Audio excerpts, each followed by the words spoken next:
So, on today's... Wait a minute. What? Sorry, this is gonna bug me if I let it go. So I have to fix this now. Why is this... There we go. Why was that not resized properly? Okay, we're fine. Clearly I screwed something up in my layouts. All right, we're fine. Okay, so on today's episode of Warhammer 40K Lore Deep Dive, we are going to be taking a look at yet another faction within the Imperium of Mankind, because the Imperium of Mankind has so many factions in and of itself. This one in particular is very special. It is very special for one reason and one reason only. Actually, no, I take that back. It is special. It is special for many reasons. But the prime reason that this particular faction is special is because it is made up entirely. Its entire military strength is drawn specifically from female warriors. The entire Adeptus Sororitas military strength is drawn from female warriors, known as Battle Sisters, hence their other name, Sisters of Battle. Hello T, hello Thunder, I tuned in at the right time. You sure did. So, this is who we will be talking about today, the Adeptus Sororitas, aka the Sisters of Battle. A faction that, in terms of the tabletop, unfortunately have a very rocky history. In terms of the lore, they're amazing. In terms of the tabletop, up until recently, unfortunately, they have been one of the most neglected Imperial factions by Games Workshop. Let me paint you a picture, chat. Before we dive into the lore, the in-universe lore of the Sisters of Battle. Let me give you a brief history of the Sisters of Battle as they were in the realm of tabletop Warhammer 40K. So, the Sisters of Battle existed. Yep, here we go. They first popped up on the scene in 2nd edition Warhammer 40K with their own standalone codex, the Sisters of Battle. And can I just say, can you tell this codex was released in 1997? Oh my god. Oh, the 90s. Oh, the 90s. Yes, T. If you're not familiar, Warhammer 40K is a tabletop miniatures game where you and one other person field your armies that you have both assembled and painted yourselves, and pit them using rules that they find in their rule books known as codexes, and basically play army men, but with a very, very specific rule set. Warhammer 40K is coming up on its 10th edition. I have been playing since 5th edition. I have been playing since 5th edition. I'm an old head when it comes to Warhammer 40K. Good God Almighty. But yeah, can you tell that the Sisters came about in the 90s? Because holy Jesus. Yeah, the Sisters first appeared in 1997, right in the middle of 2nd edition Warhammer 40K. The next standalone codex that they had was the Witch Hunters Codex, in which they had access to not just themselves, but a whole bunch of other inquisitorial forces that could be fielded alongside the Sisters of Battle, because the Sisters of Battle, and we'll get to this later, are closely tied to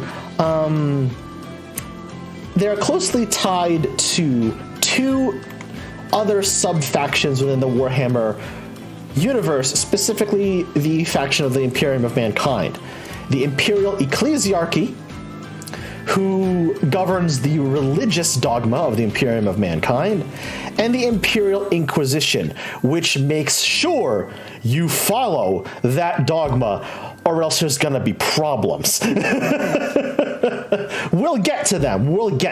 Honestly, the Ecclesiarchy and the Inquisition are so large and so influential in terms of the lore of Warhammer 40K.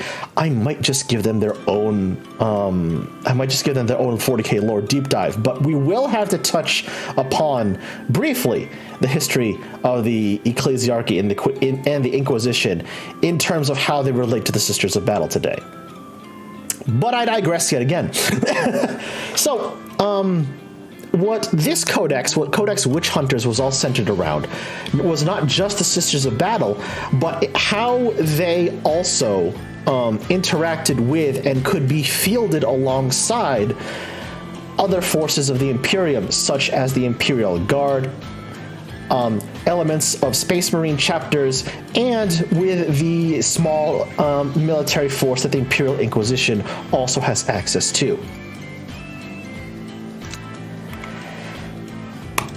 And then the Sisters of Battle entirely went silent for 2 whole editions. We didn't hear from the Sisters of Battle again until 5th edition. And even then, they didn't have a proper codex. They didn't have a standalone codex in 5th edition. They were relegated to an index within Warhammer's monthly magazine release called White Dwarf.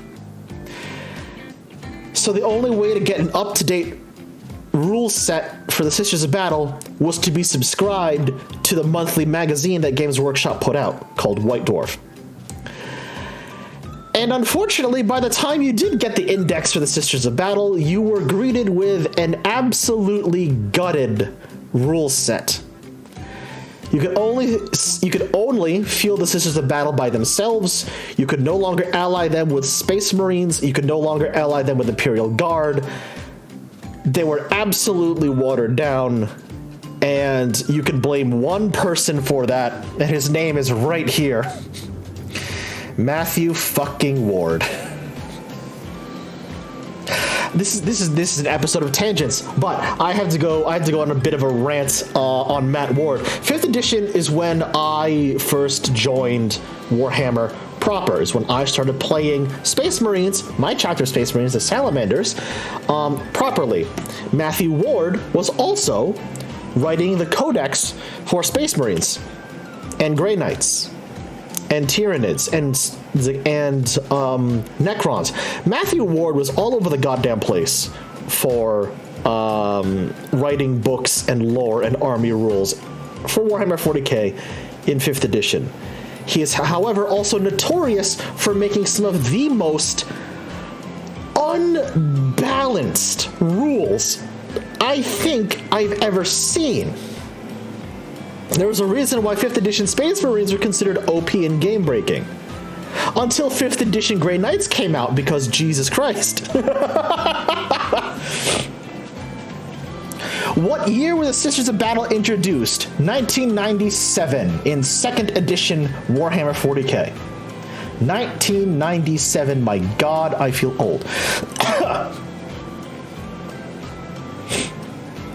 Oh yeah, and so here's the other thing. Here's the other messed up thing, chat.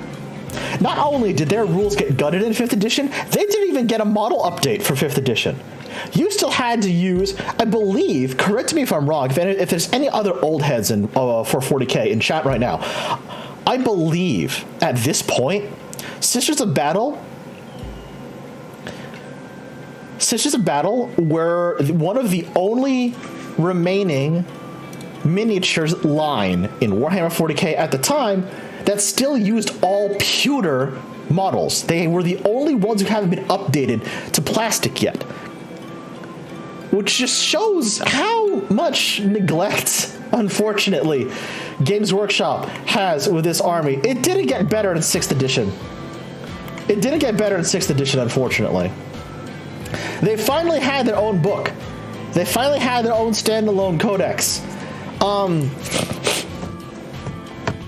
It was still, I use the air quotes because deliberating the strength of one army codex to another, especially in 6th edition, Warhammer 40K, is a bit tenuous.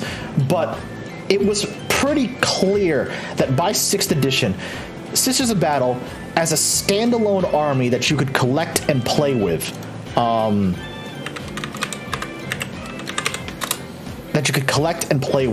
in terms of the tabletop, Warhammer 40K were severely lagging behind every other faction. And I believe it was not until 8th and 9th edition, yes, 8th edition is when they finally got a fully fleshed out standalone codex and started to get actual new plastic models, but it was not until 9th edition, the current edition, is when they finally got a full range update, fully new plastic models for the entire line, as well as a fully updated and in-line codex with everybody else. And they also advanced the lore. My God. They also finally advanced the lore. They made them very, very well a solid faction, finally. Also, if y'all are ever curious as to how old I am, oh my God, my bones are gonna crumble when I say this. 1997, when the Sisters of Battle first released, chat, I was 10 years old. I was 10. Oh.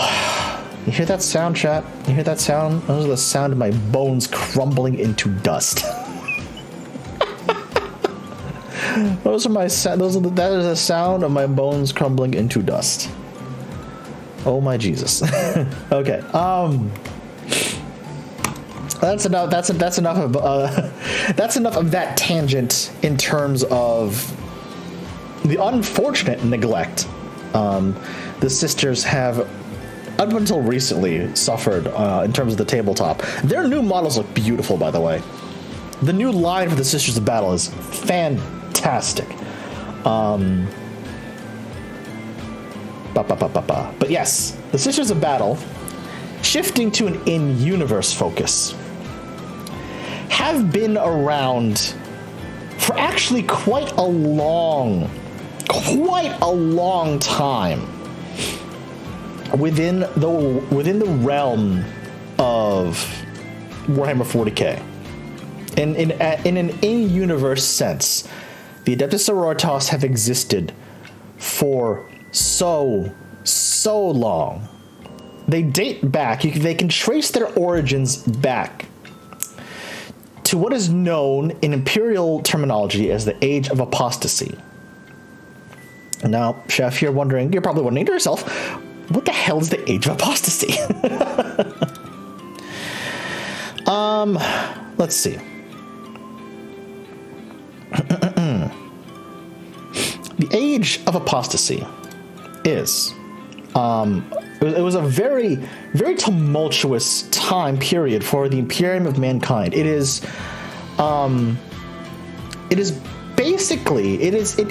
wasn't a civil war on the scale of the Horus Heresy, but it was definitely a civil war in terms of a power struggle between two elements. Can you zoom in the wiki? Oh yeah, sure. Sorry about that, Yashi. There you go. Where was I? Yeah, it was a power struggle. It was a power struggle between two factions within the Imperium of Mankind. Because at this point, during the Age of Apostasy,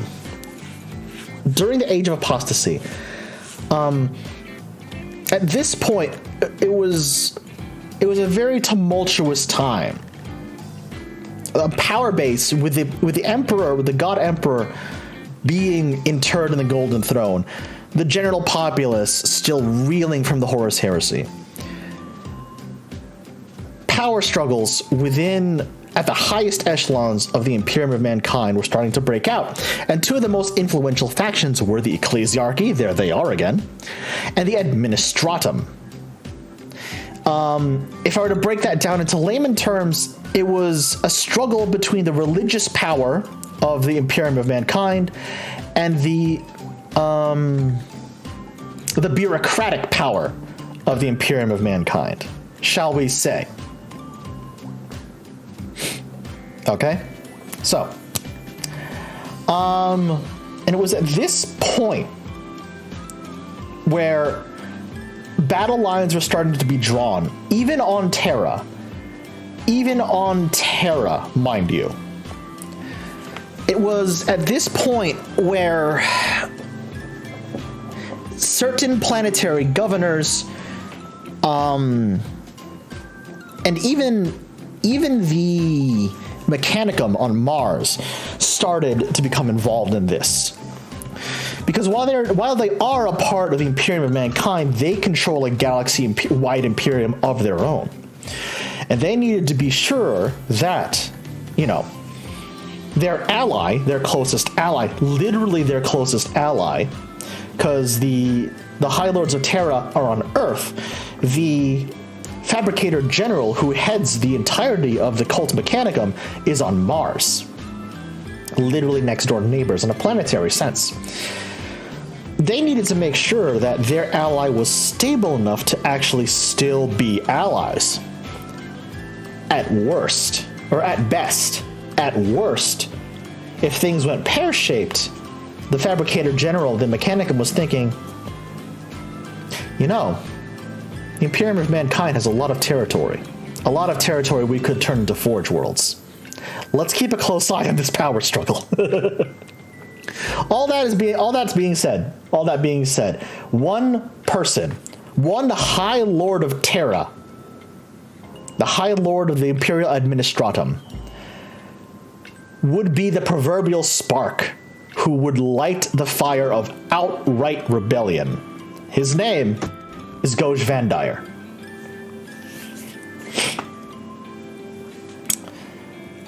Goj Vandire led what would be known as the Reign of Blood. He would lead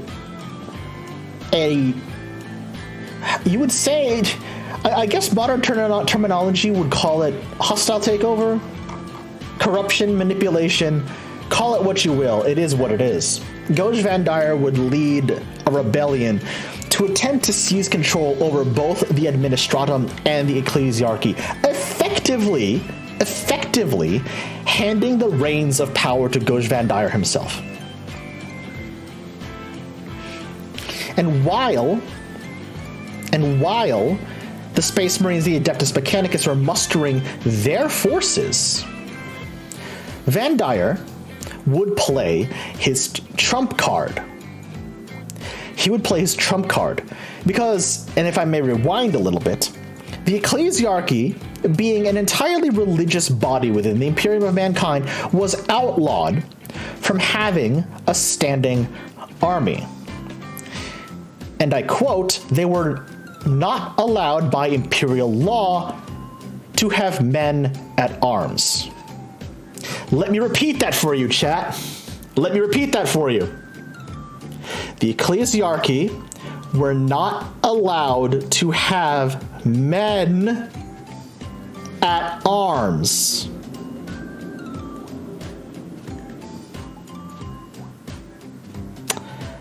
So on the planet of San Leor, it was discovered by Goj Vandire that the Ecclesiarchy actually did have a standing army made entirely of women, known as the Daughters of the Emperor.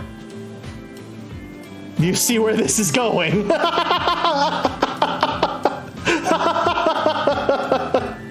The ecclesiarchy, by imperial law, were not allowed to have men at arms. So they made an entire army of women. Loophole! I am nomad, exactly! Massive Eowyn energy.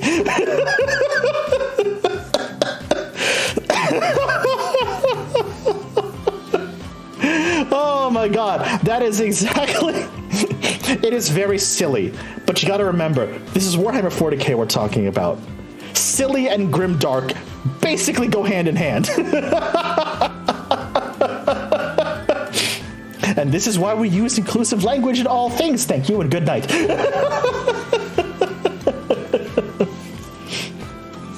It's very silly. It's very, very silly. So, when Goj Van Dyer discovered this, when he discovered the Daughters of the Emperor, he, through a series of very great manipulations and corruption and his ties with the Imperial underworld, managed to convince the Daughters of the Emperor that he was the rightful ruler of the Imperium of mankind, and anyone who stood against them, be they part of the Adeptus Mechanicus, be they part of a Space Marine chapter, were heretics, and that they should be shot on sight. And that only he himself could communicate, air quotes, with the spirit of the Emperor and lead the Imperium in what he called the right and proper direction. He was basically trying to cede power for himself. It was a power grab, and he was using the Daughters of the Emperor to secure that power grab. It got to the point where he barricaded himself within the Palace of Terra. And the Daughters of the Emperor were fighting tooth and nail to keep Goj Van Dyer safe, despite him being in the wrong. So, what had happened? What would happen in this, essentially, what happened at the 11th hour is that within the Imperial Palace,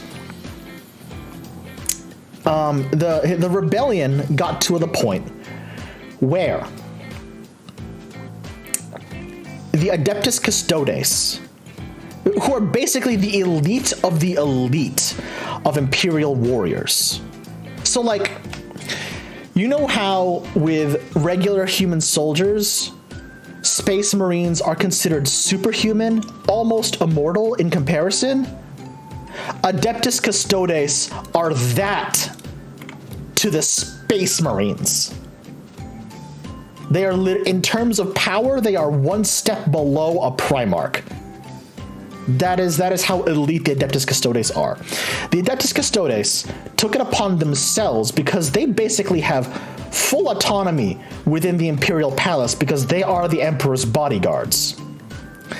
They took it upon themselves to corner and confront the leader of the Brides of the Emperor, who at the time was a woman by the name of Alicia Dominica. They cornered her, brought her into the sanctum where the golden throne, where the Emperor himself still lays interred to this day. And unfortunately, what happened within the Imperial Sanctum is unknown. But according to the scripture and the historical records of the Adeptus Sororitas, of the Sisters of Battle, what had happened was that Alicia Dominica received a vision from the Emperor himself, opening her eyes to the heresy, to the corruption of Goj Van Dyer. And it was Alicia Dominica herself who would reveal and denounce that heresy, immediately putting Goj Van Dyer to death on the spot, thus ending his power grab and solidifying the Daughters of the Emperor, which is now their new name, who would eventually be reorganized into the Adeptus Sororitas, solidifying their loyalty, their fanatical loyalty to the God Emperor, which would be a mainstay of their history and their abilities to this day. To say that the Sisters of Battle have had a bloody history, not just a bloody history, but bloody inception as well, it is, it is an understatement. It is an understatement. So, that brings us to the modern, quote-unquote, modern iteration of the Sisters of Battle. I need to touch upon, again, not just the Ecclesiarchy, but this time the Inquisition. Because it is through the Inquisition and through the Ecclesiarchy that the Sisters of Battle are given power. And they're not just given power, but are given the means with which to make war. Their weapons, their armor, their technology, etc., etc. So, in a broad sense, the Imperial Inquisition, ignoring the Ordo Minoris, because if we were to dive into the Ordo Minoris, we would literally be here all night. But there are three major branches to the Imperial Inquisition: the Ordo Malleus, the Ordo Xenos, and the Ordo Hereticus. The Ordo Malleus deals with demonic threats, the Ordo Xenos deals with alien threats, and the Ordo Hereticus deals with heresy, mutation, rogue psychers. They are the ones who, and this is going to sound very, very horrible, but keep in mind, this is Warhammer 40K. Everyone is horrible in Warhammer 40K. The Ordo Hereticus are the ones who are tasked with keeping humanity pure, untainted.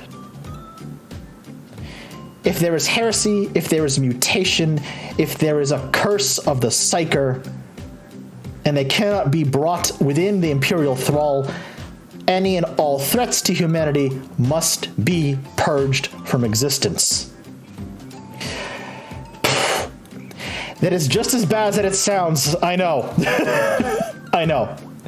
And guess what? The Sisters of Battle are the militant arm of the Ordo Hereticus. They are the ones who mete out the justice that the Ordo Hereticus deems necessary. If a planet has been designated as excommunicatrix, meaning that the entire population of a certain imperial world has decided to either abandon imperial dogma or for whatever reason has turned their back on the Imperium of mankind, the Ordo Hereticus will send a detachment of the Sisters of Battle, of the Adeptus Sororitas, to that planet to enact justice. To enact not just justice, but imperial justice. What is imperial justice? Death. It's death. It's literally death. That is just how the Imperium operates. If you're not willing to comply with us, if you're not willing to submit to our point of view, to our dogma, then you must die. And that is what the Sisters of Battle are in charge of. Oh boy! That is what the Sisters of Battle are in charge of, unfortunately.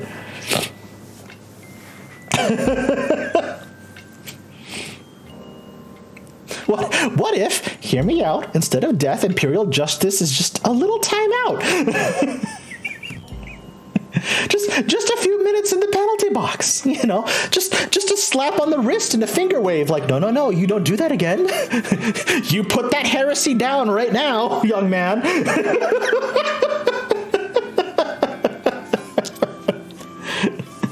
Unfortunately, Bird Portent, as we will soon learn, when it comes to the Sisters of Battle, there is a fate worse than death, unfortunately.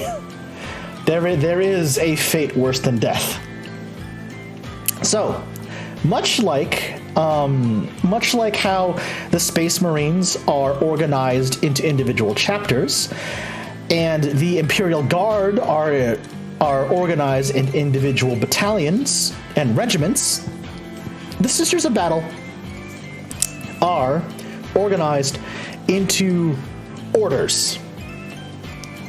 And the 6 major orders, or the 6 most well-known orders, are the Order of the Ebon Chalice, the Order of the Valorous Heart, the Order of the Fiery Heart, the Order of the Argent Shroud, and what are the 2 most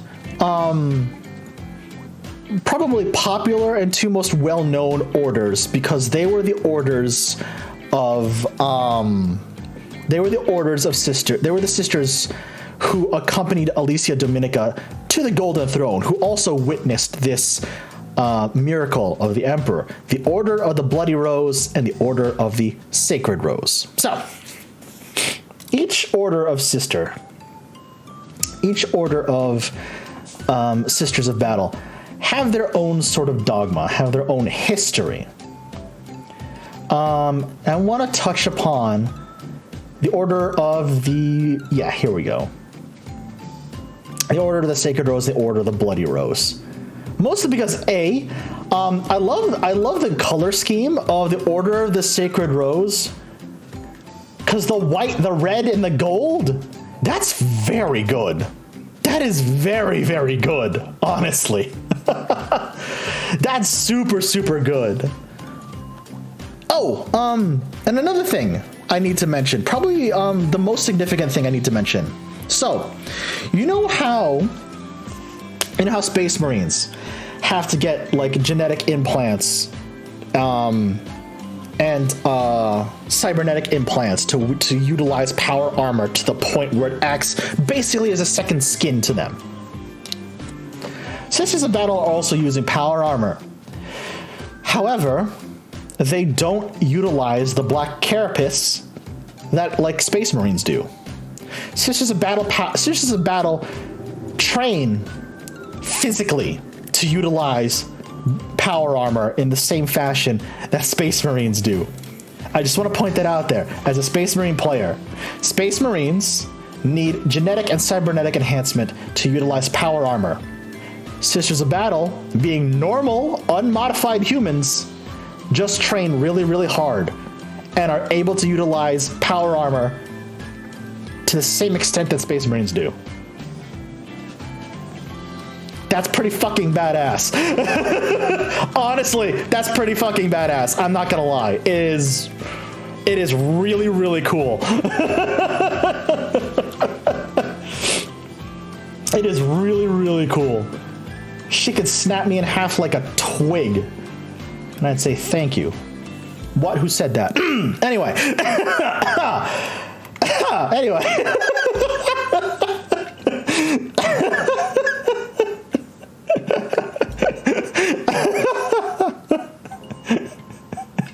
Careful, Chef. What are you talking about, Thunder? I didn't say anything.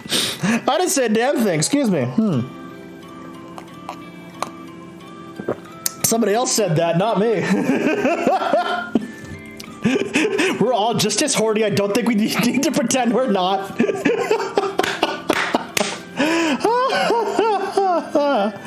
Oh, boy.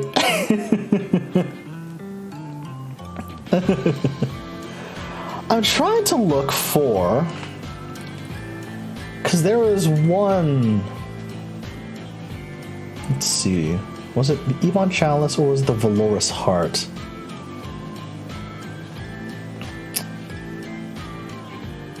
There is one story with one particular... Oh, here it is. Okay. It was the Order of our Martyred Lady. Okay.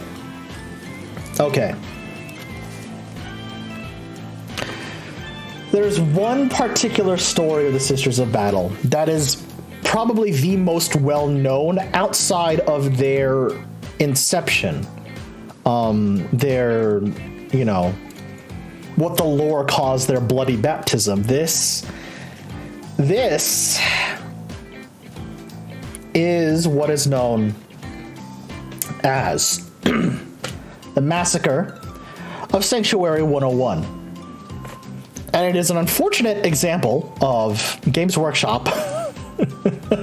It is an unfortunate example of Games Workshop writing lore to benefit one faction, in this case, the Necrons, while making another faction, in this case, the Sisters of Battle, look incredibly weak by comparison. So, excuse me.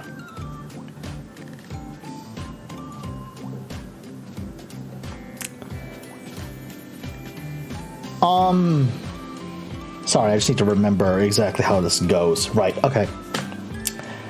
Sanctuary 101 was a fortress covenant of the Sisters of Battle of the Order of Our Martyred Lady, which is located about in the eastern half of the Imperium of Mankind. And they would use this fortress covenant to train new sisters and use it as a staging zone to launch their crusades to other parts of the galaxy within the Eastern Fringe. However, unbeknownst to the Sisters of Battle and to the Imperial scouts who settled the planet in the first place, the planet where Sanctuary 101 was located was a Necron tomb world, meaning that just below the surface of the planet were millions of slumbering Necrons. And one day, under the command of the famed and feared Necron Pharaon known as Imhotep the Stormlord, we'll get to them when we cover the Necrons, by the way. They heard the call of Imhotep the Stormlord, and the entire planet started waking up. Now, Sisters of Battle Fortress Covenants, when they're fully staffed, number somewhere in the tens of thousands. A Necron Tomb World has enough Necron warriors numbering in the millions. This wasn't a battle. I wouldn't even call it a massacre. This was an extermination. Sanctuary 101 and the entire planet was scoured clean by the Necrons of the Sautek dynasty. Every person within Sanctuary 101 was killed. And it took 12 years. It took 12 years until the Order of Our Martyred Lady would send a force to reclaim and, in their own words, reconsecrate, meaning purge the Necron threat from the planet entirely. And they would be successful. And they would be successful.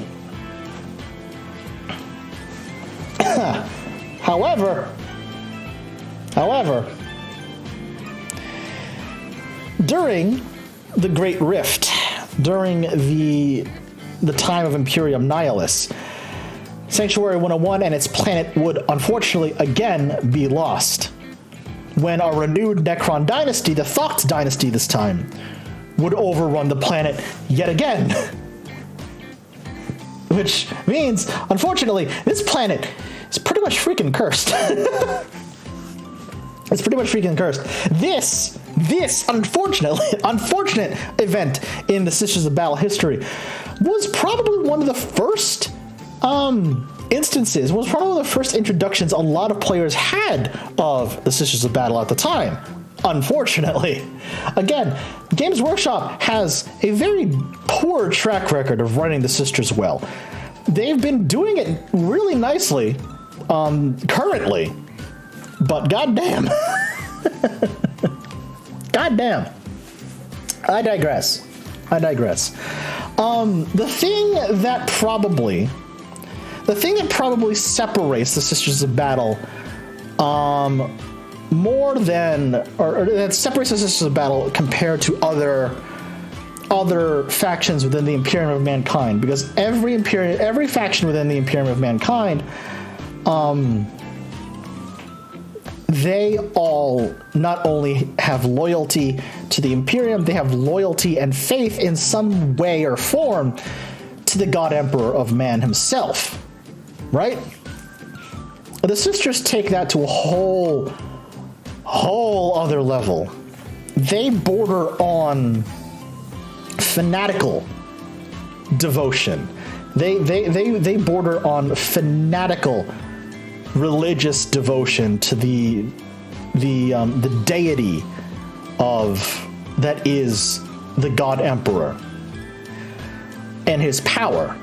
So it is hotly debated, not just within the fandom of Warhammer 40K, but also in universe for 40K as well, whether or not the Emperor, the God Emperor of Mankind, is actually a deity, or is just a very, very powerful psychic individual. It is hotly debated both in universe and within the fandom to this day. The Sisters of Battle have no such debate. They believe heart and soul that the God Emperor of Mankind is just that. He is a deity. He has deific powers, and it is their faith in that deity, in this individual, in this being, that grants the sisters their own sort of like extension of their power, of that power. Hey, Earthly Fireman, what's going on? How are you, bud? And what do I mean by that? Excuse me. Now, what do I mean by that? Well, where is that link? Hold on a moment. Where is that? Where is where is that?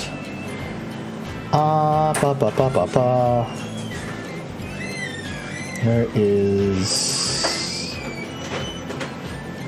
I need a very specific link. So their faith strength builds. Exactly, Birdport. You got it right. You did it. You got it right. You figured it out.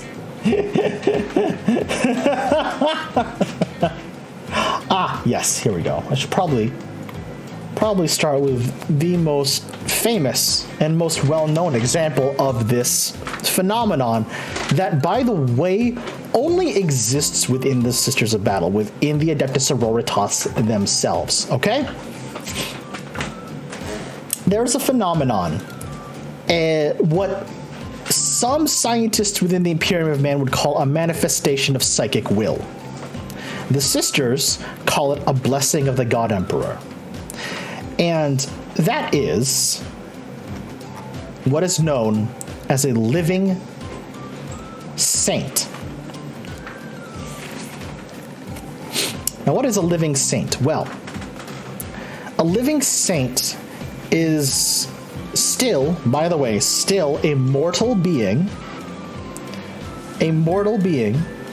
who has been gifted a portion of the power of the God Emperor himself. And in some cases, having been resurrected from death in doing so. And the majority of these cases of living saints come directly from the ranks of the Adeptus Sororitas, although some, albeit very few examples of this phenomenon, also come from within the ranks of the Imperial Guard. But the majority of them come from the Sisters of Battle. And probably the most well-known example of a living saint is the warrior simply known as Saint Celestine. She is a legendary living saint who has been around for millennia, literally for millennia. So, her early life places her on Terra during the height of the Horus Heresy, mind you. So she has been alive, quote unquote alive, for quite some time. And her death was recorded as, or during, the siege of the Emperor's Palace, during the penultimate conflict of the Horus Heresy itself. That is when she has been reported as, you know, having died. Right? But before that, obviously she was a part of the Sisters of Battle. She was actually a Sister Repentia, which we will cover sooner or later. Soon, rather. Excuse me. So.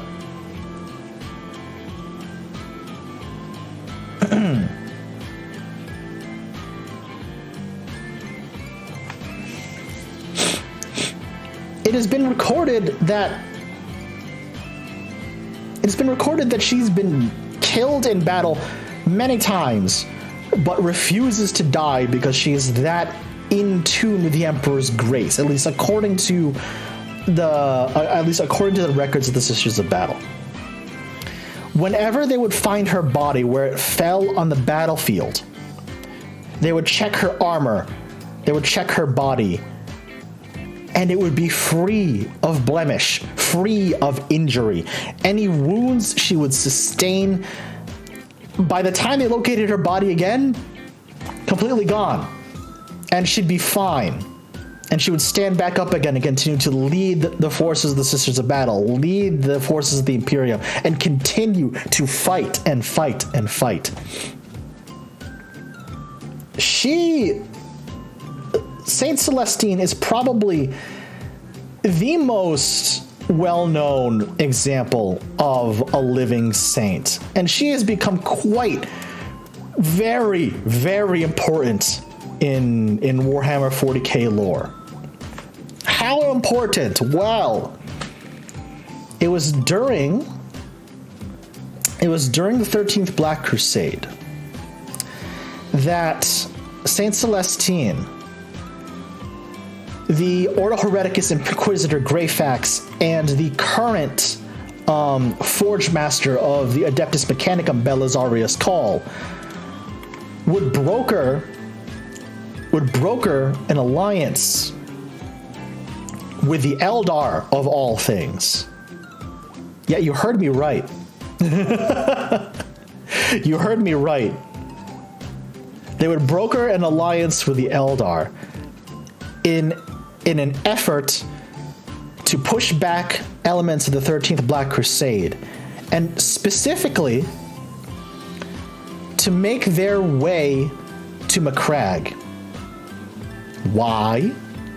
Because through the efforts of Belisarius Cawl and Saint Celestine, they were able to resurrect the Ultramarines Primarch, Rabute Gilliman. That's correct, chat. Without Saint Celestine, Big Papa Smurf would no longer be alive right now. He'd still be in stasis. He'd still be in stasis on Macragge.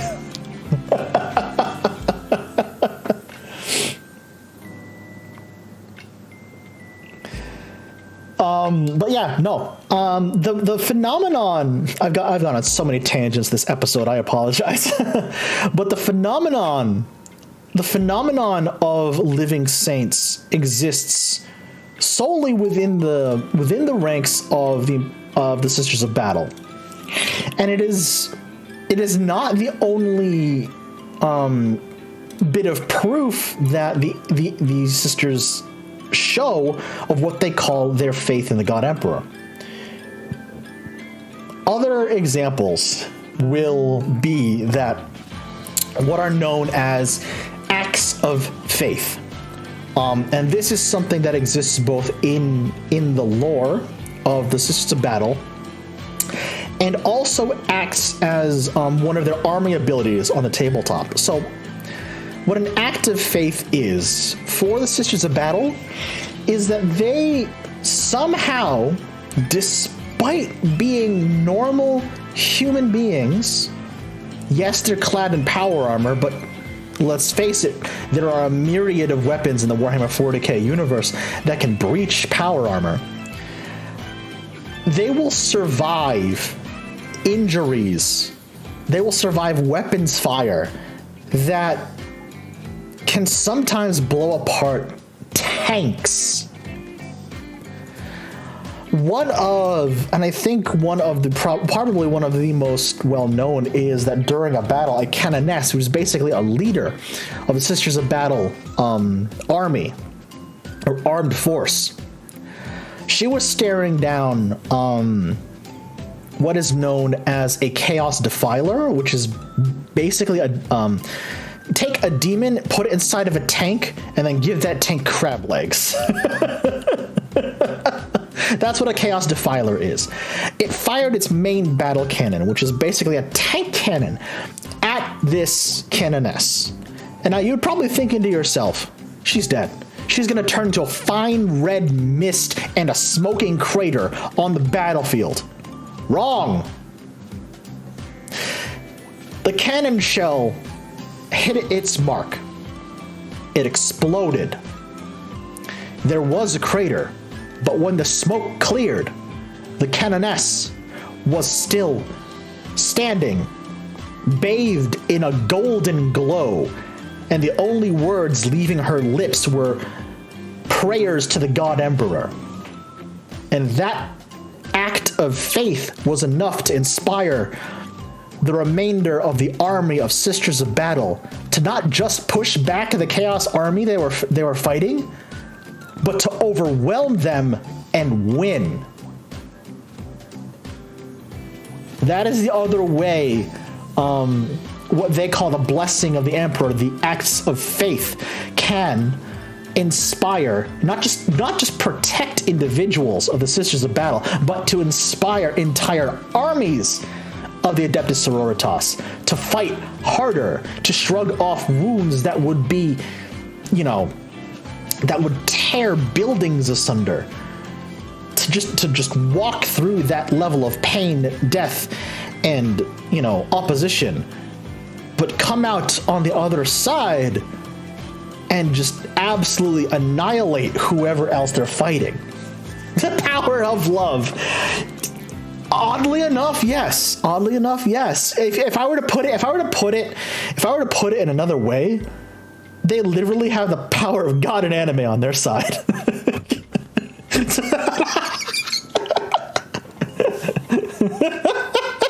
Literally. The power of their faith in the God Emperor is that strong. It will manifest physically. It will manifest physically in real life. Wait a minute. Where have we heard that before? Believing in something to the point that it actually works. Have the Sisters of Battle been taking notes from the orcs? have the Sisters of Battle been taking notes from the orcs? I wonder.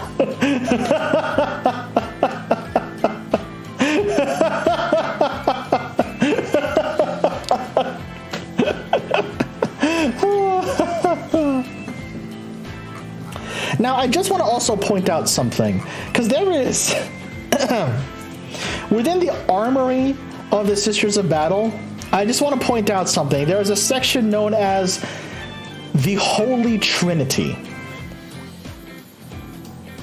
Now, having grown up in a Catholic family, I know what the Holy Trinity is.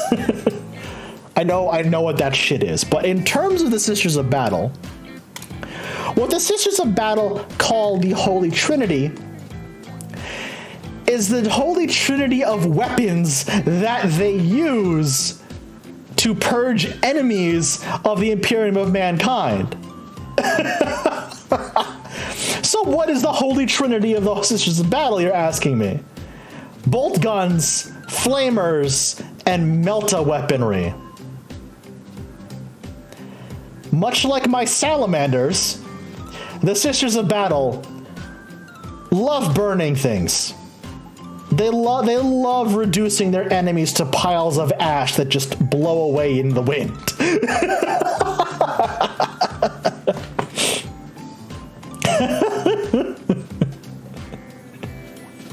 I love it. I love it to death. It is why so many pictures of the Sisters of Battle will show them with some form of flame weaponry, which is why flames are such a core piece of iconography when it comes to how the Sisters of Battle themselves wage war, right?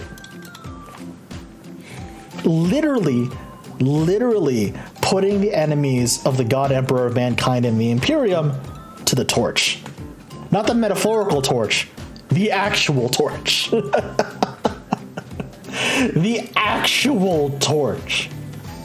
My God. All right, so in terms of the physical military presence of the Sisters of Battle of the Adeptus Sororitas, we have quite a few to go through. So, excuse me, my nose is a bit itchy right now. At least I'm not sneezing, my God. Knock on wood. We're going to start at the very top. We're going to start at the very top of the command echelon for the Sisters of Battle. The Canoness. The Canoness is a battle sister who has been elevated basically to field command. A Canoness is to the Sisters of Battle what Space Marine captains are to Space Marines, or what platoon commanders are to Imperial Guard, to what war bosses are to the Orcs, etc., etc. On the field of battle, the Canoness is the woman who leads all forces under her command. Every battle sister, from the elite down to the main battle line, report to and answer to the Canoness, who is currently in command on the battlefield. And she obviously is going to be she is going to be the she's going to be the most experienced battle sister within her order. She is going to be the most knowledgeable person on the battlefield, which is why she is going to be chosen as for the rank of Canoness. But most importantly, because this is the Sisters of Battle, excuse me, she is going to be proven to be the most devout and the most faithful when it comes to leading her fellow sisters into war, into battle, obviously. Because again, for everything having to do with the Sisters of Battle, it will be, it is a matter of faith and faith alone. Hold on a minute. There is one, however. I did see it. There it is.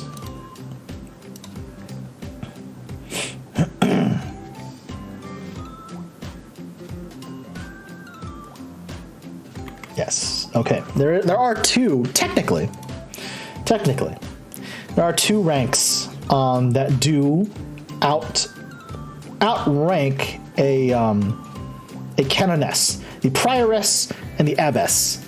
The Prioress are the ones who basically oversee all of the other Sisters of Battle convents, who they don't take to the battle specifically.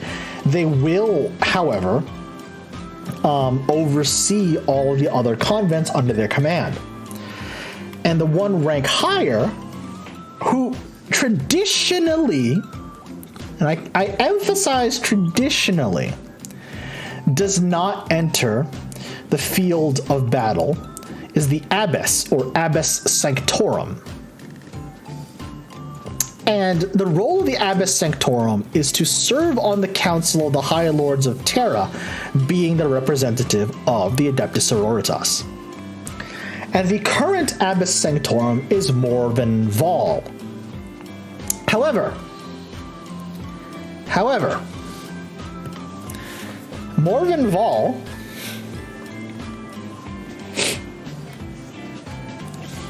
excuse me. Morven Val is not like your normal Lords of Terra. She's not one to sit on the sidelines and allow others to do the fighting for her. No. Morven Val decided that it's time that she, as the Abbess Sanctorum of the Adeptus Sororitas, would take to the field of battle herself. She's ready to get her goddamn hands dirty, essentially. And now, I also do want to point out something. Morven Val is equipped, she's equipped herself with what is known as a Paragon Warsuit, something that only exists within the Sisters of Battle ranks. It is basically a suit of armor that goes over their power armor, but it allows them to wield far heavier weapons, and it also allows way better protection for the user. Although, I don't know why Morven Val insists to going to battle without a helmet. Morven, please put a goddamn helmet on. It's for your own protection.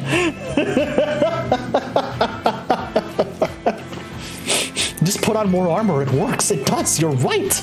You're right. Does the Warhams also have teeth guns? No, but the orcs do use teeth as currency.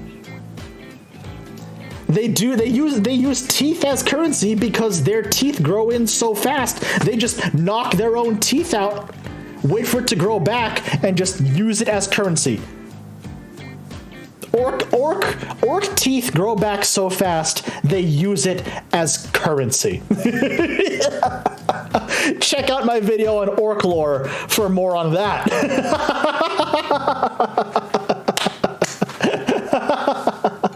That's why orc fistfights, as another tangent, that's why orc fistfights are seen as so quote-unquote profitable to orcs, because literally all they gotta do is punch the other orc in the mouth hard enough to knock out all their teeth, and then just become richer.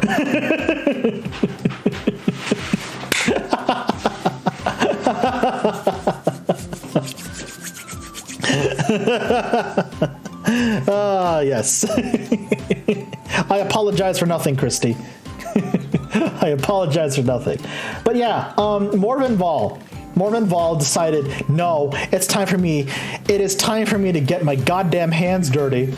I will join my fellow sisters on the front lines of battle.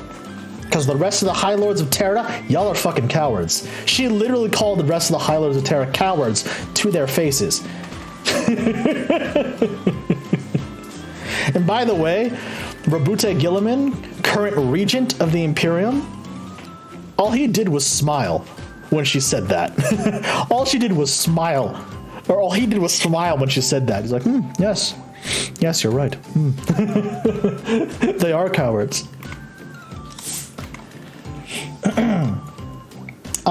Let's see here. Yes. Sisters Superior. One rank, a couple of ranks down. Sisters Superior are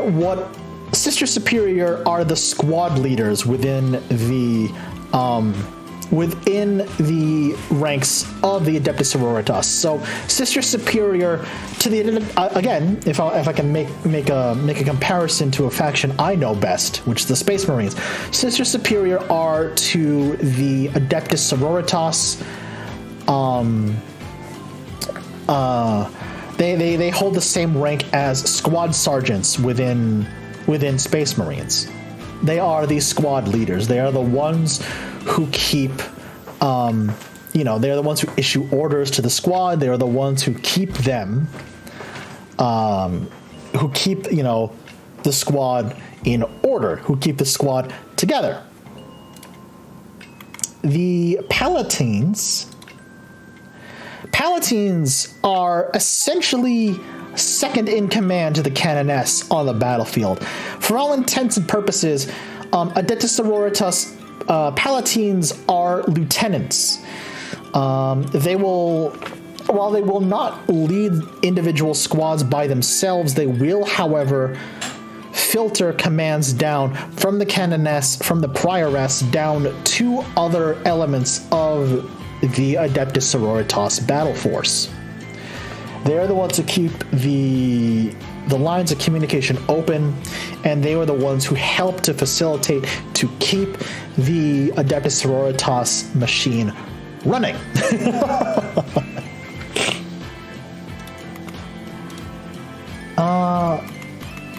Here we go. Yeah. Imagifers, they are basically the banner bearers, the standard bearers of the Adeptus Sororitas. But it is far more than that, because they're not just given standards, they're not just given banners, they're not just given icons for them to bear aloft into battle. They are charged with carrying some of the most sacred, rare, and powerful relics of the Sisters of Battle into an active war zone. And they're charged not just with keeping morale, they are charged with not just keeping up morale with the army, they're also charged with keeping that relic safe. But then again, coming back to the crux of the Adeptus Sororitas, their faith will often, quote unquote, supercharge these relics and allow them, not just the sisters, but the relic itself, to exude powers and acts of faith that normally wouldn't happen. So they serve a key role within any standing army of Sisters of Battle. There are others. There are the elites, such as the Celestians, the Dominions, Retributors, Seraphim, and Zeraphim, by the way, because there are two types of these. Celestians are the elites of the they are the elites of the Sisters of Battle. They are charged with keeping command elements of the Adeptus Sororitas safe, tracking down and destroying enemy command elements. And also, goddamn, they're just given the coolest looking weaponry. That shield has a gun built into it. Yes. Number one. Number two, that halberd can shred through enemy armor. It is quite awesome. Again, these women could snap me in half like a twig and I'd say thank you.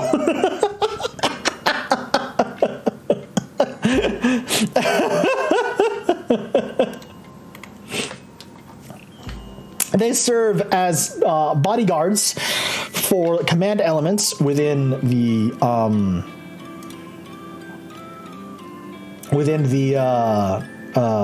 Sisters of Battle army, and there's a close-up of how, like, the gun and the shield are literally connected to one another. It's kind of wild. It functions in the same way as a Space Marine storm shield, essentially. Sister Dominions are the ones who are basically full squads of just specialist weaponry. Stormbolters, melted guns, flamers. They are the ones who march into battle with specialist weaponry. And they are the ones who, they are charged with utterly destroying specific enemy targets. If you want a Dominion squad to hunt down enemy tanks, enemy heavy armor, give them all melta-guns. If the enemy is made up of many different individual soldiers, and they rely on strength of numbers, give them flamers or even storm bolters. They will destroy, they will mow down enemy infantry.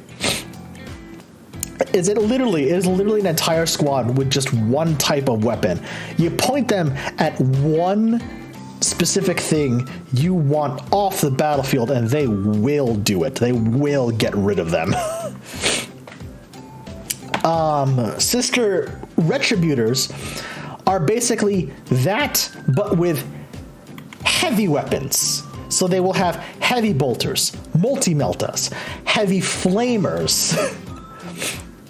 They are the ones who, if they want a large target, a very big target, a very important target off the battlefield, this is the squad you call in. This is the squad you call in. Seraphim are your jump troops, your shock troops, essentially. They have jump packs and dual wield either bolt pistols, hand flamers, inferno pistols, which are handheld melta-guns, because again, going back to the holy trinity of weaponry in terms of Sisters of Battle, it is bolt, flamer, and melta.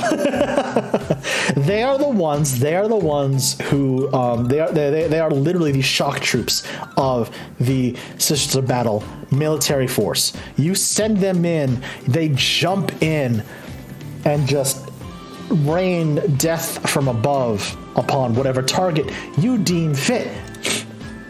And if you want to follow that up, you call in their melee counterpart, the Seraphim.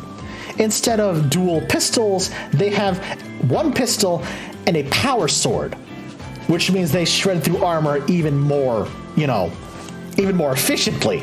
They're geared more towards melee than ranged. I love these new models, by the way, because the new flight stand, the new hover stand, where with a lot of the new GW plastic kits have, holy crap, it makes for you could give so much more dynamic poses to your miniatures. Oh, it looks so good. It looks so good. Now, there are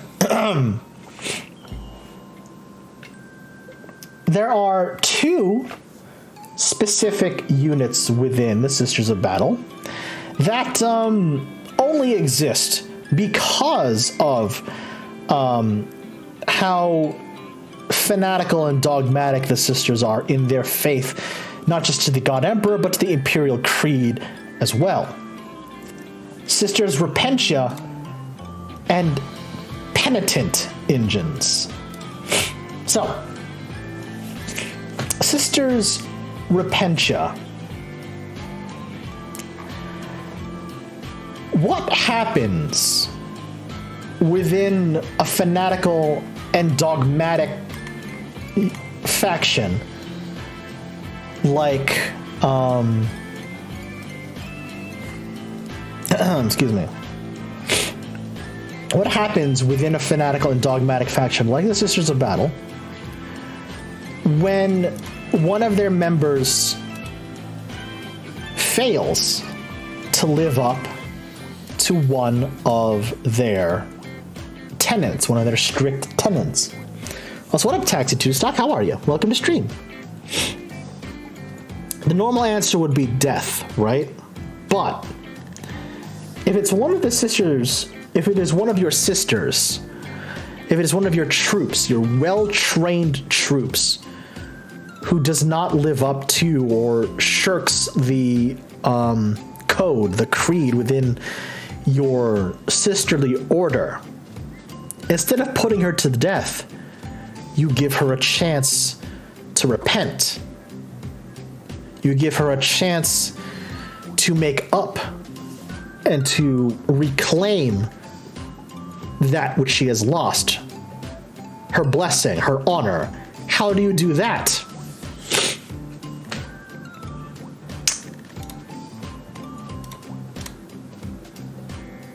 You send her into battle with an eviscerator and nothing else. Literally. They don't have armor, they have just literal just rags, the clothes on their back. Yes, they have an eviscerator, but there's a very, very good chance they will be shot to death before they can get into close combat. However, this is the crux. This is the crux of Repentia squads. This is the crux of Repentia squads.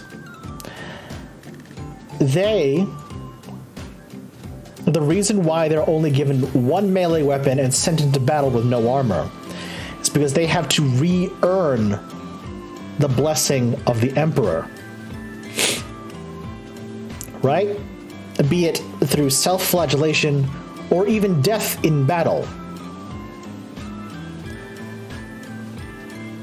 If, and this is reflected in their rules, by the way, which I think is really cool, because despite having no armor, they do have an invulnerable save, which means that some vestige, some remnant of the Emperor's blessing still resides within the Sisters Repentia. So they can shrug off things like plasma shots, enemy flamers, enemy bullets. They can still shrug that off to get into close combat, to fight. You know, destroy the enemies of the Emperor, destroy the enemies of the Imperium. Maybe actually die in battle, because sometimes, depending on what the Repentia Superior, the woman leading the squads of Sisters Repentia into battle, they are the ones, you know, it is up to them to deem their punishment. So yes. So it is up to them to deem, you know, just like, may you find death in battle, and only through then will you, you know, can you repent. Something like that. Because there have been instances where Sisters Repentia, a member of a Repentia squad, has survived so many near-death experiences and has slain so many enemies in the name of, you know, in the name of the Emperor, that they had been reinstated to the ranks of the Sisters of Battle. Because, you know, be it the Canoness, be it the Sister Superior, it could be that they finally saw that, okay, they have repented. You're right, yes, you're right, Taxi. Celestine, at one point in her life, was also consigned to the ranks of the Sisters Repentia. And it was during, you know, it was during that time where it was discovered that no matter what, you know, what grievous wounds she was, you know, she got afflicted in battle, she would be entirely unsullied, untouched. And it was at that point, I think, they started realizing, like, oh my god, she's a living saint. So that is the one way.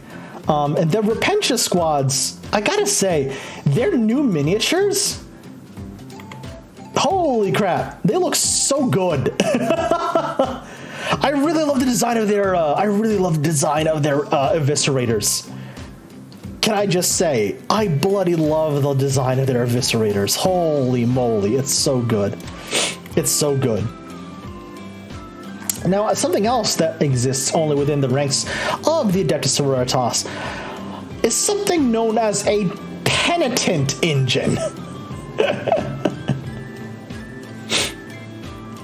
What is a penitent engine, Chef, and why does it sound horrifying? Spoilers! It's because it is. It's because it is. So,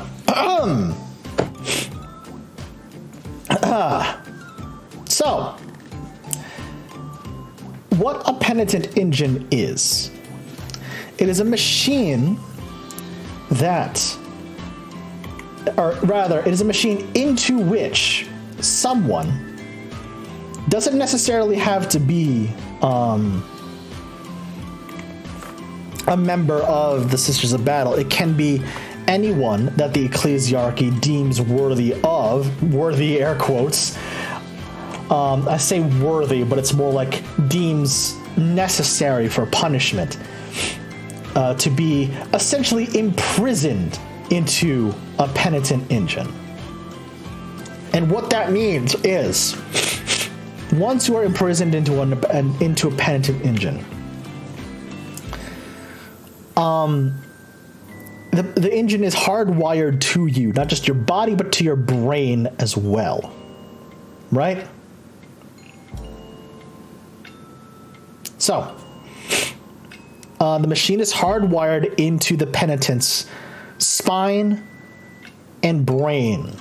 And when not unleashed upon the enemy, the penitent engine, directly via injecting chemicals into the brain and spinal column of the penitent attached to it, directs chemicals that stimulate feelings of guilt and pain directly into the brain of the penitent who is locked into the penitent engine.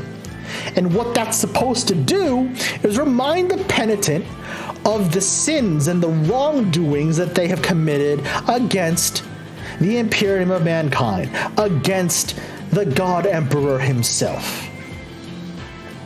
And the longer they are out of battle, the longer they are strapped into that, into the engine, the more and more these feelings will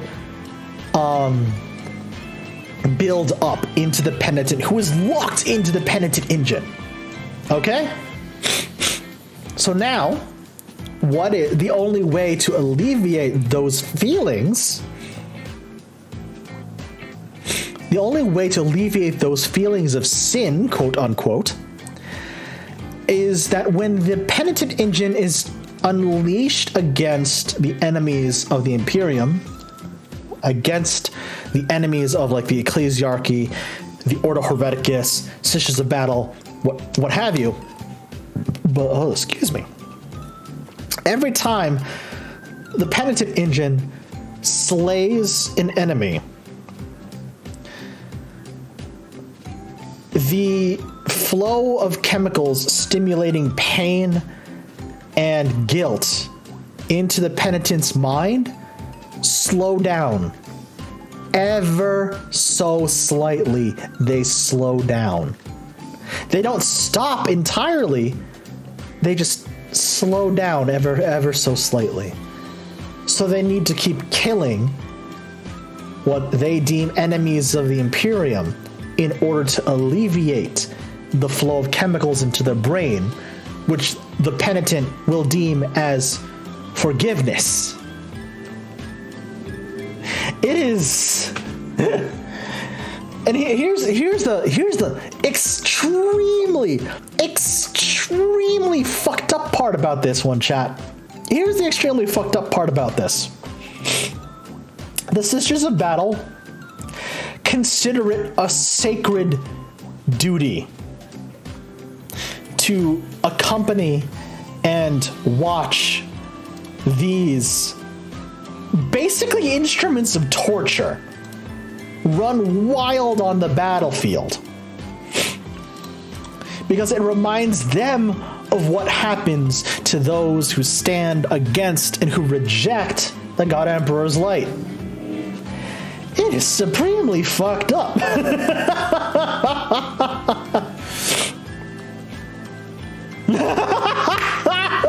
Very Busta. Do you think the Imperial Guard ever stops and looks at this shit? And the Adeptus Sororitas get up and go, "Are we the baddies? Are we the baddies now?"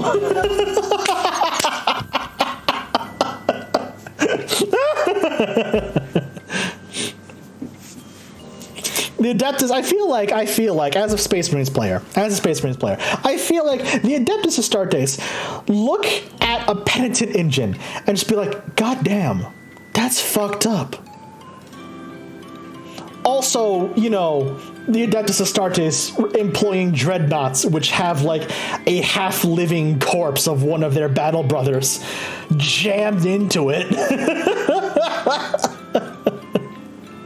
So, like, who knows at this point? Spoilers. Nothing is good about the Imperium of Mankind.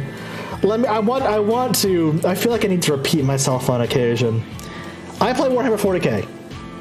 I love Warhammer 40K. I love the universe of Warhammer 40K. I fully acknowledge that the Imperium of Mankind is totalitarian, fascist, xenophobic. It is all of the above. I fully acknowledge that. It is an awful, awful place to live. And people who jump through 6 different hoops to try to justify, no, the Imperium is good actually? What kind of drugs are you on? My God.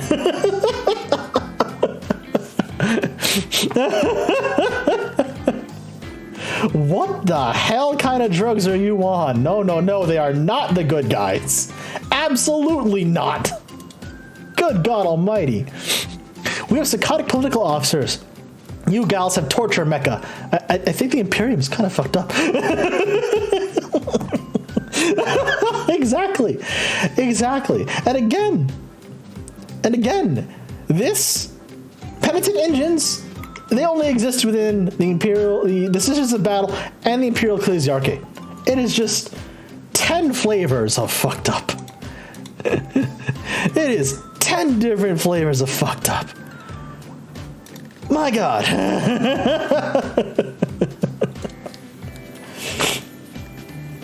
Oh, excuse me. Ugh. No, allergies, why are you? Excuse me, why are you acting up now? Stop that. Ugh. The Imperium of Warhammer 40K in general is Judge Dredd levels of satire, and it sucks that a lot of it goes over the heads of people. Like, the absurdity is the point. Absolutely, Brainbuster, yeah. No, it's parody. At the heart of it all, it is parody. Like, let's be real here. If something like this existed now, do you realize how big the outcry would be? And yet, us fans of Warhammer 40K, this is just run-of-the-mill. Fanatical nuns, fanatical space nuns who draw their power from a deity who they believe is a god, and who will go on wantonly killing and torturing who they deem as heretics. IRL, exceedingly fucked up. You know, it is fucked up no matter how many ways you slice it. But the parody, the ridiculousness, the absurdity is the point. Is the point. Ah, pardon me. Whew. My eyes got itchy there. Excuse me. So I need to go back and touch upon, go back again to speak about not just the Ecclesiarchy, but the Ordo Hereticus, because as I mentioned earlier, these two religious and honestly religiously political entities, let's just call them that, religiously political entities within the Imperium are so closely tied to the Sisters of Battle. I can't talk about one without at least touching on the other two. So specifically, the Ordo Hereticus, known, by the general populace as the Witch Hunters, are in charge of hunting down and either sequestering or eliminating treason, mutation, heresy, and witches, aka rogue psychers, within the bounds of Imperial law and Imperial space. And just to give, because I'm more than likely going to have to dedicate an entire episode in and of itself to the Imperial Inquisition. But, in general, the Imperial Inquisition has carte blanche under Imperial law to execute what they deem as Imperial justice. Let me repeat that to you, because here's where things start getting very, very, very iffy, shall we say. So very, very iffy. Now that is, the way I phrased it is basically exactly also how it is phrased in the lore of Warhammer 40K. Implying it wasn't already iffy. More iffy then. Since the Imperial Inquisition is basically given free reign to persecute Imperial law, as deemed by the Inquisitors themselves, mind you. As deemed by the Inquisitors themselves. So if an Inquisitor deems it necessary, if an Inquisitor would deem it necessary to, say, kill the entire population of a city on a world, on an Imperial colony, all because one member of that city was discovered to have done something treasonous in the mind of the Inquisitor, they would be well within their right to do so. They would just be like, okay, Adeptus Sororitas, there is treason and there is heresy within this city. My punishment is that no one leave this city alive under the decree of the Imperial Inquisition. And the Sisters of Battle's response, yes, Inquisitor, right away. And they would systematically start eliminating every person within the bounds of that city until there was no one left. That is how closely tied the Ordo Hereticus are to the Adeptus Sororitas.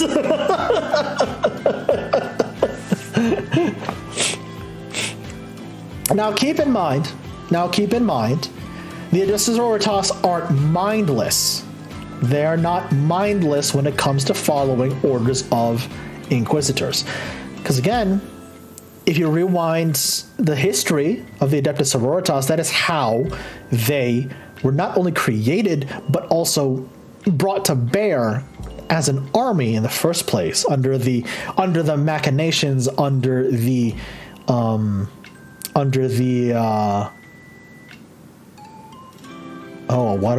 word am I looking for? Heresy of Goj Vandire, when they were still known as the Daughters of the Emperor, right? They were tricked into turning their guns and turning their weaponry against other elements of the Imperial forces. So they're not entirely mindless, they're not entirely brainless when it comes to following orders of the Inquisitors, because such a thing as rogue Inquisitors do exist. They are Inquisitors who will go rogue for one of many reasons: personal gain, personal power, their own perverted vision of what justice is. And if a canoness of the Adeptus Sororitas sees this, is privy to this, they will not hesitate to put down an Inquisitor as well.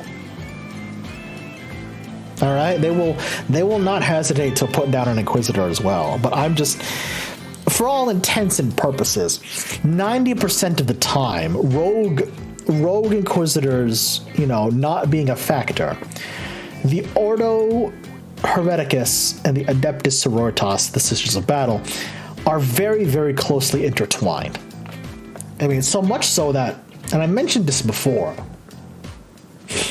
I should probably, where are you, Karazimov? There you are. I should also probably mention this again. And Katarina Greyfax as well. I forgot she's also technically a Hereticus Inquisitor. Pardon me.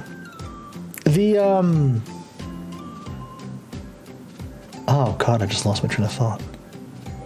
Right, so back in the day, back in the 3rd edition of Warhammer 40K, is when the Sisters of Battle were sort of rolled into another codex. They did not have their own standalone codex in 3rd edition. They had the Witch Hunters Codex, which combined the Ordo Hereticus, the Sisters of Battle, as well as elements of the Imperial Guard together in the same codex. So you can field all 3 of those factions together as one army known as the Witch Hunters, right? So you could have an Inquisitor leading an army of Sisters of Battle aided by elements of, let's say, an Imperial Guard tank column. That was an entirely legal list you could build back in the heyday of 3rd edition. But however,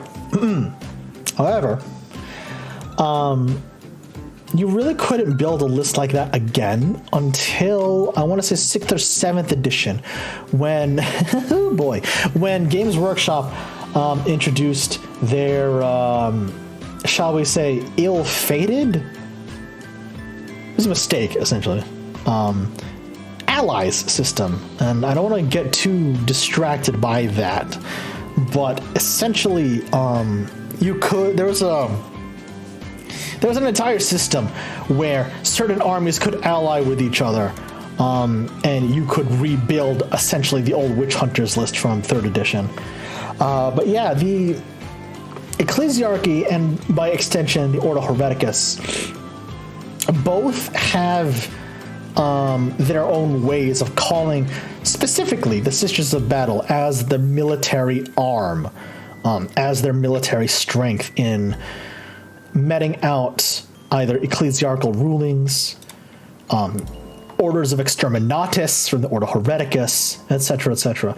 And there are 2 Ordo Hereticus Inquisitors that I just want to very briefly talk about, because once again, they have had extremely close ties to the Sisters of Battle, to the point where they could be chosen as legal, HQ choices for a Sisters of Battle army list. One being Fyodor Karamazov, and the other being Katerina Greyfax. We're gonna start with Inquisitor Karamazov, because he's got what I like to call the murder chair.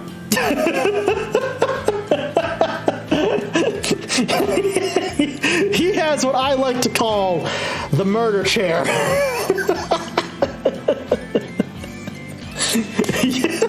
You want to talk about over-the-top parody?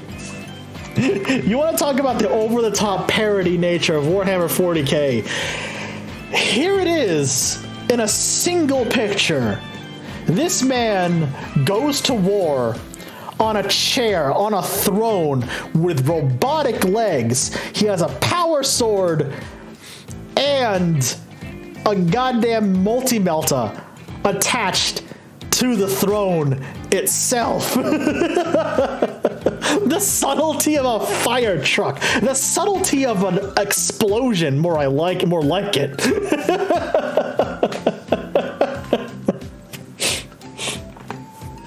I like to call it the murder chair. People have called it the murder throne. It is the most over-the-top thing I've ever seen.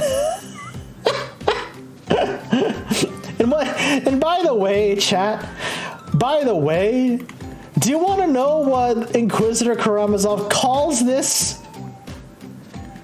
You want to know what he calls this nightmare? The Throne of Judgment. He literally calls it the Throne of Judgment.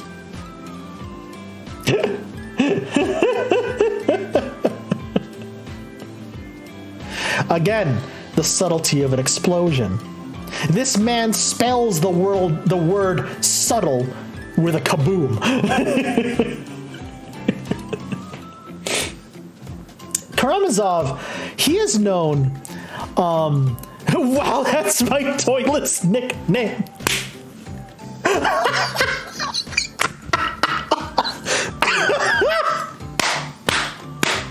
God damn it, Brainbuster. Well done.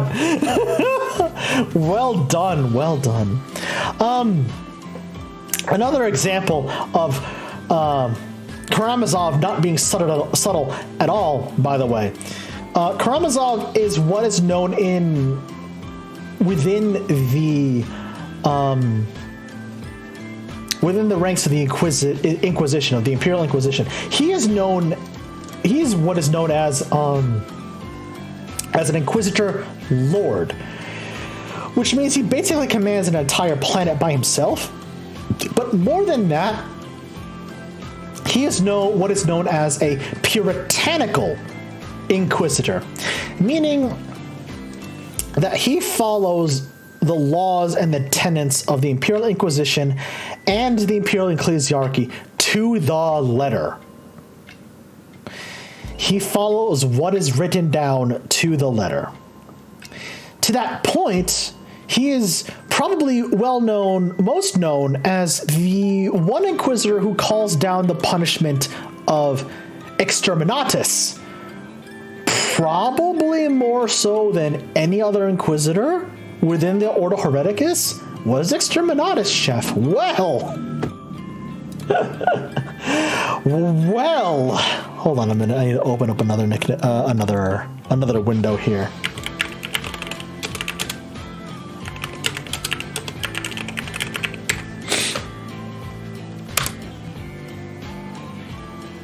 Because this is something I'm going to talk about at some point, but I might as well.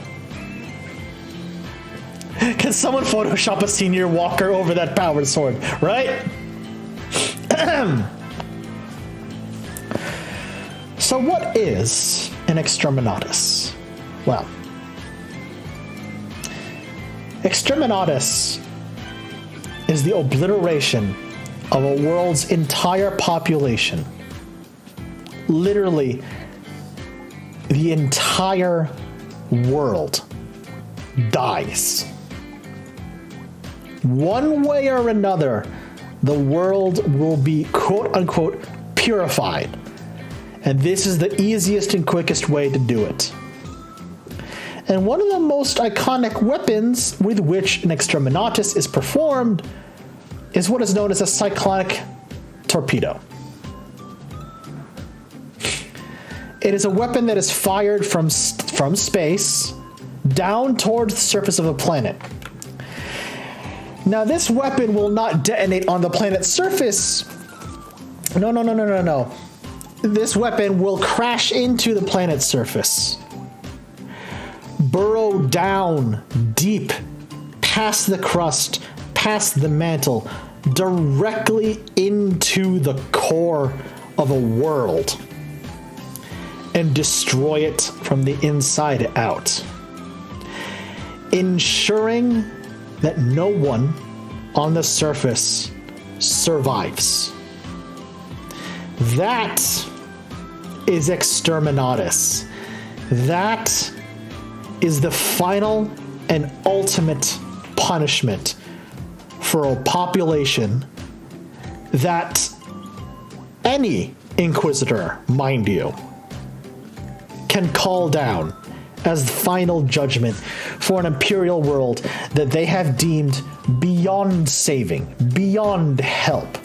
In their eyes, exterminatus is a mercy, which is just as fucked up as you think it is.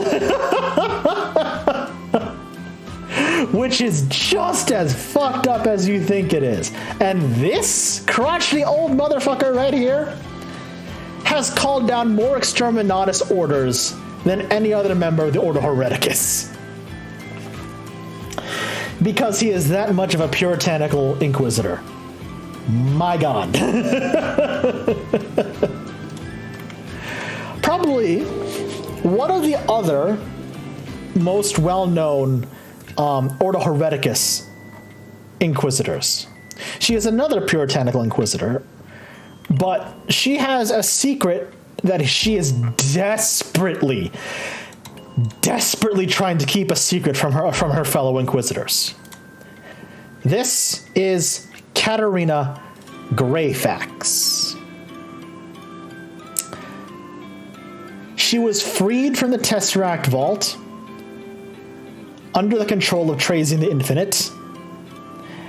And she rejoined elements of the Imperium during the 13th Black Crusade. Unfortunately,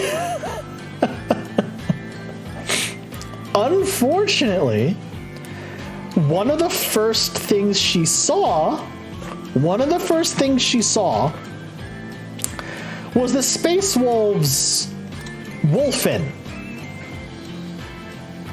What is the Wolfen, Chef? Well, I want to go back and do a more thorough breakdown of certain Space Marine chapters, ones who don't follow the Codex Astartes, and the Space Wolves being one of them. But the TLDR, the Wolfen are what happens when the gene seed of the Space Wolves starts to run rampant in one of their recruits, in one of their Marines. And they suffer what is known as the Curse of the Wolfen, or the Curse of the Canis Helix, which is what they call the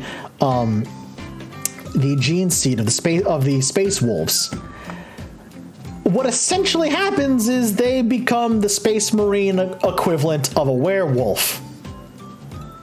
But as brutal, as monstrous as they look, they are still loyal to the Space Wolves chapter, and they are still loyal to defending the Imperium.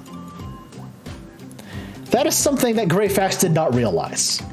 Greyfax took one look at the Space Wolves Wolfen, and she didn't even wait to hear an explanation from Logan Grimnar. She was just like, no. Heresy of the highest order. They and the rest of the Space Wolves chapter should be put to the torch. And it took Saint Celestine, the living saint herself. It took Saint Celestine herself to stop Katarina Greyfax in her tracks. It's just like, no. They've proven their loyalty time and time and time again. We cannot afford to lose soldiers as loyal as they are. And that was the only thing. She was the only person who was able to get Inquisitor Greyfax to rescind the Order of Exterminatus on the entire Space Wolves chapter.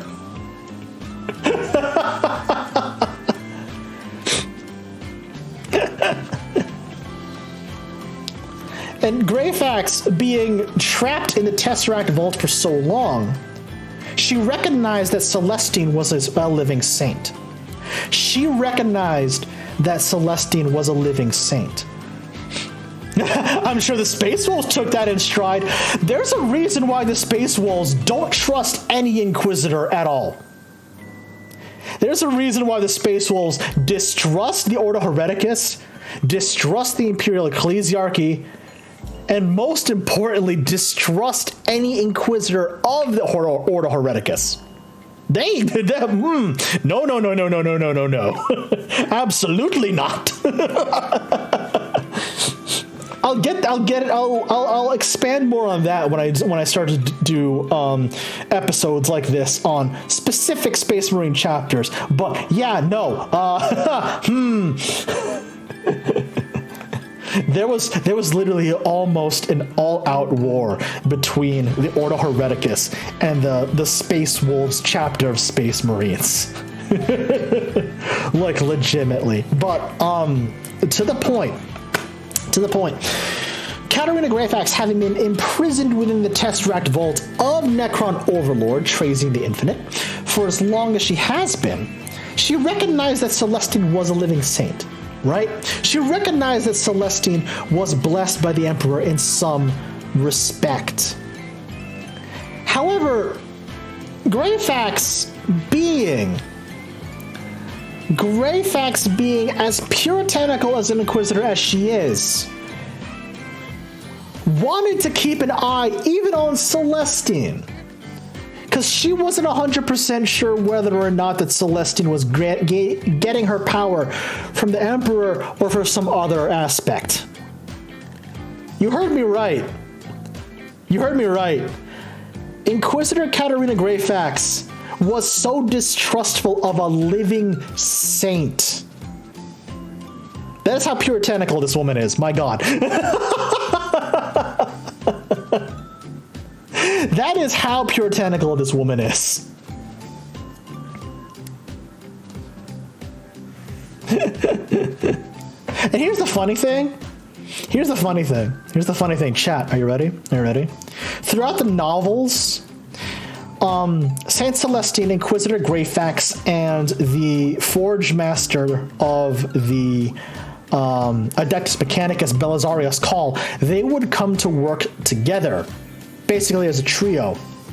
They would come to work together to rally the forces of the Imperium, as you know, because this was during the time when Abaddon, surprise, actually succeeded in his 13th Black Crusade and was able to destroy the planet of Cadia, open the Eye of Terror, and basically split the Imperium, not just the Imperium, but the galaxy in half with the Cicatrix Maledictum, with a great warp rift. And it was through that series of novels where Celestine and Greyfax would come to have some sort of understanding between the two, which, the internet being the internet, led to a lot of shipping art between Celestine and Greyfax.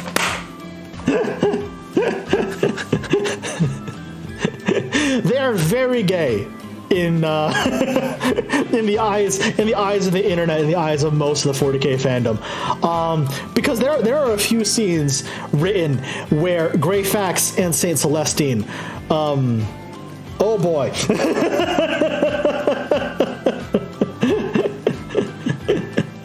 Let's go, lesbians.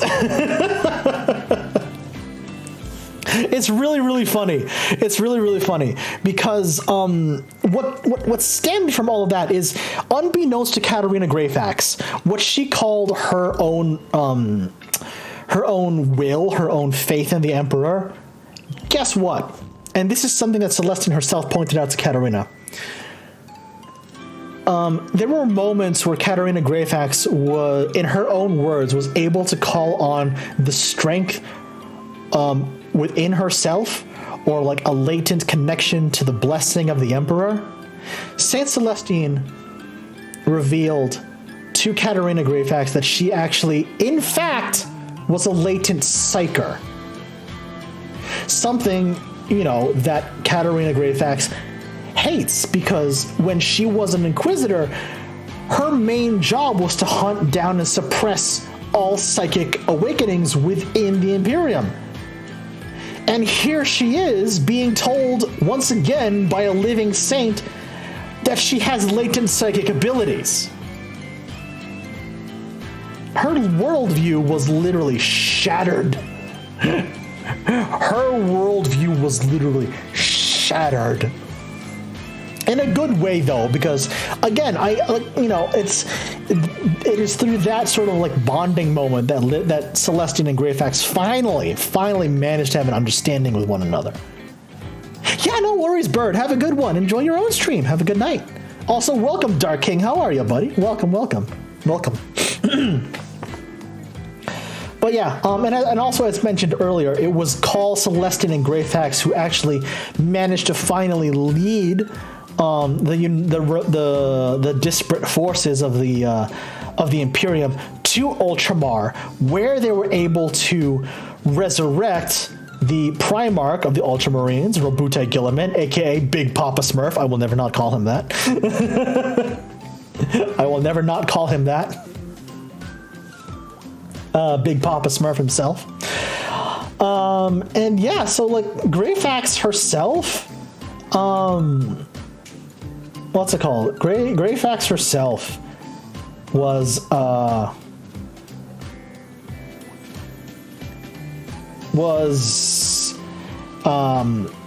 very pivotal in the more recent history of Warhammer 40K, despite being so at odds with a lot of the things that she had seen after being released from the Tesseract prison of Tracing the Infinite. And I can't wait until we cover the Necrons, because, oh boy, you'll chat, you're gonna find out, you will find out why the 40K fandom likes to call Trazine Trollzine.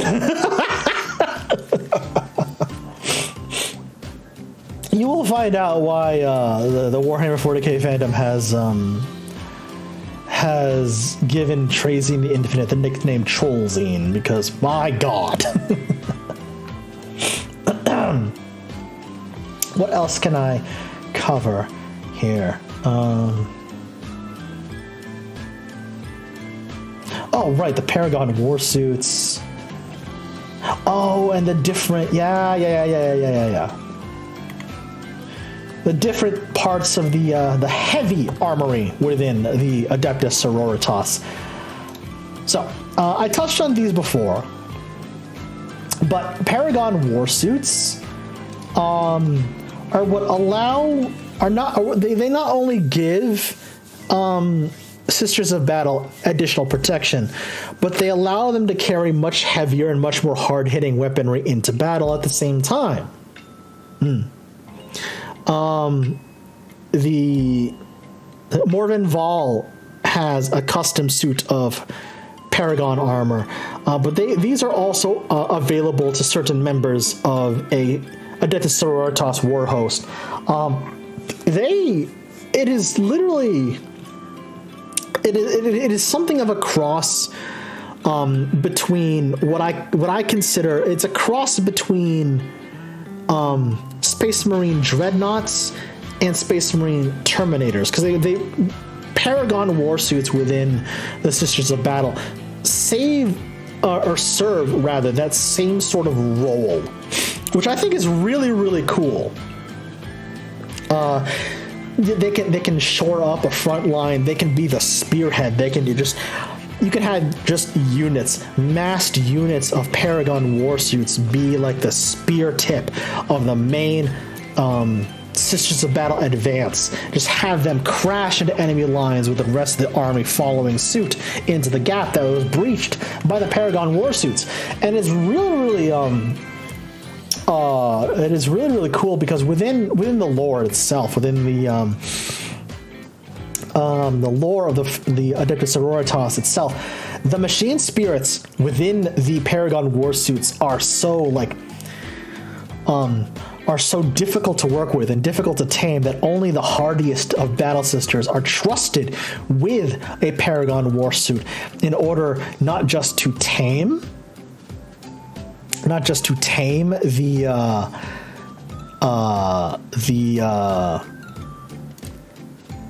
machine spirit of the Paragon warsuit itself, but once they are able to, oh man, they are able to go toe-to-toe with some of the more ridiculous and powerful enemies they can expect to see on the opposite side of the battlefield in Warhammer 40K.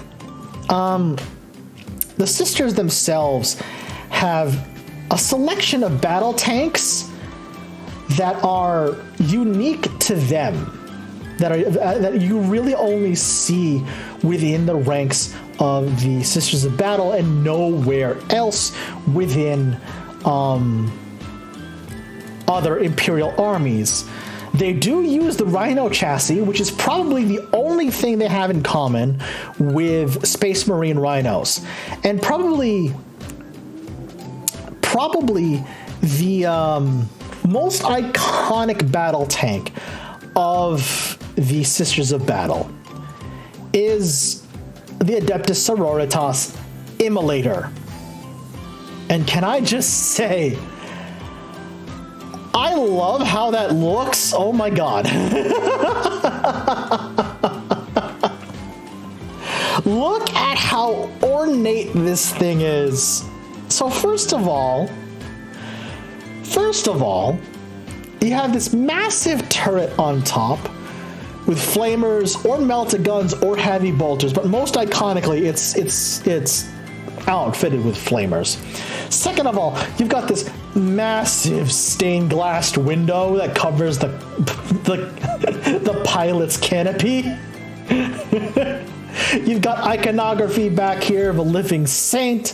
You've got the ornate torches where the vehicle exhaust would be. This is probably one of the most iconic pieces of heavy ordnance that exist within the Sisters of Battle line. These are not only tanks, but they're armored personnel carriers. They ferry squads of sisters into battle and provide them with covering fire, literally, in this case, once they disembark. Tell me there's a pipe organ on there somewhere. Brainbuster, do I have a tank for you? The other most iconic tank to exist within the Sisters of Battle line is the Exorcist. It is a missile tank that fires missiles from a pipe organ.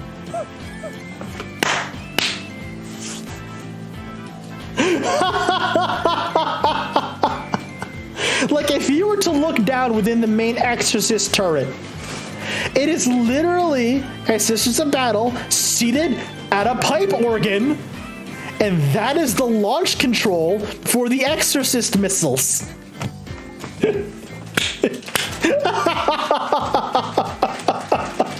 That is the launch control for the missiles on the Exorcist.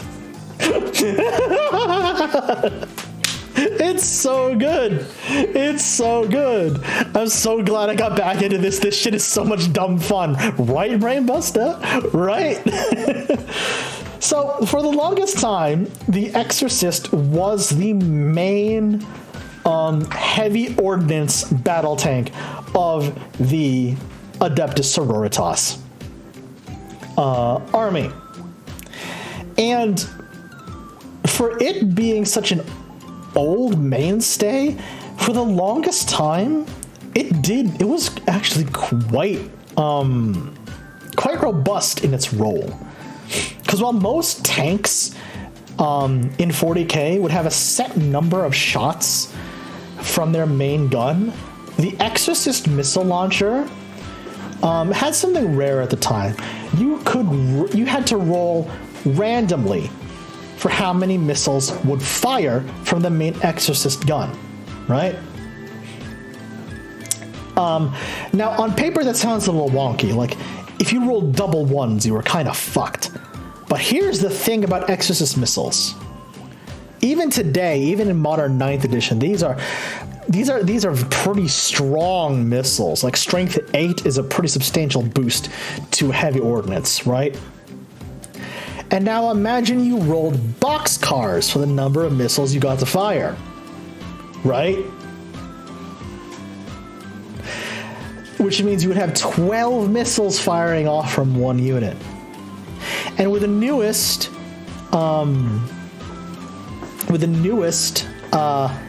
what's it called? Codex of the Sisters of Battle, the Acts of Faith have been replaced with what is known as faith points, and you could spend a certain number of faith points to ensure 1d6 roll would automatically pop up as a 6. Do you see how busted this is starting to become?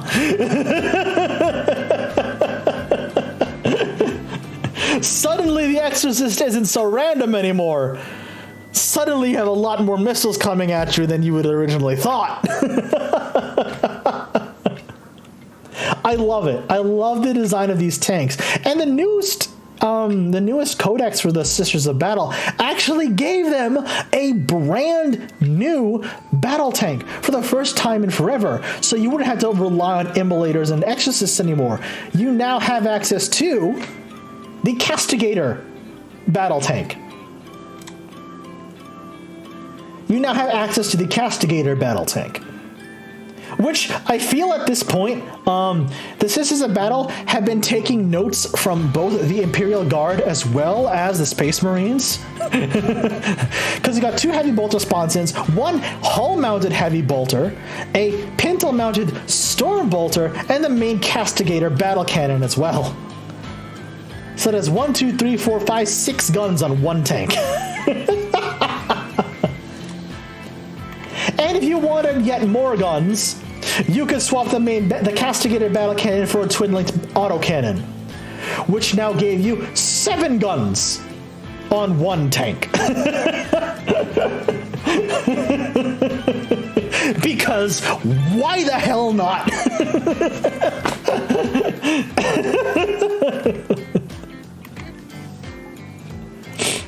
So you've got the normal battle tank, you got the battle tank that has nothing but flamers, and you've got the battle tank that launches missiles from a goddamned pipe organ. I love 40K. I love 40K so much. It is the best. Billy Squirrel, hello, welcome to stream. How are you? Welcome.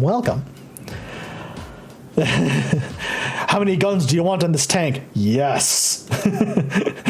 How many guns can we safely fit onto this 1 tank? Yes.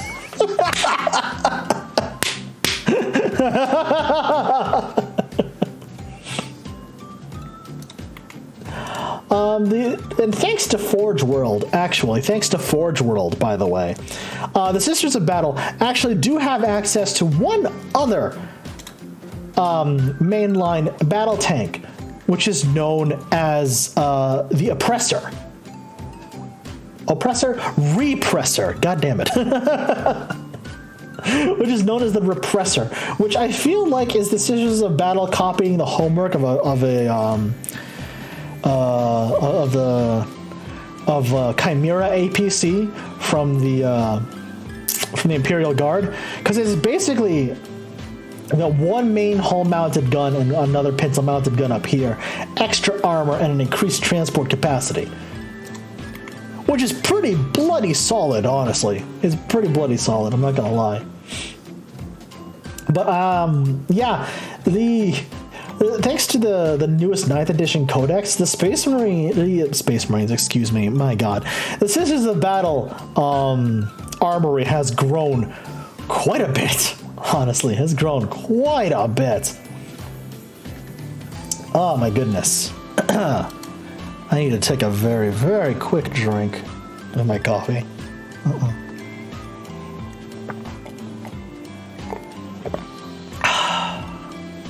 Pardon me, sorry about that.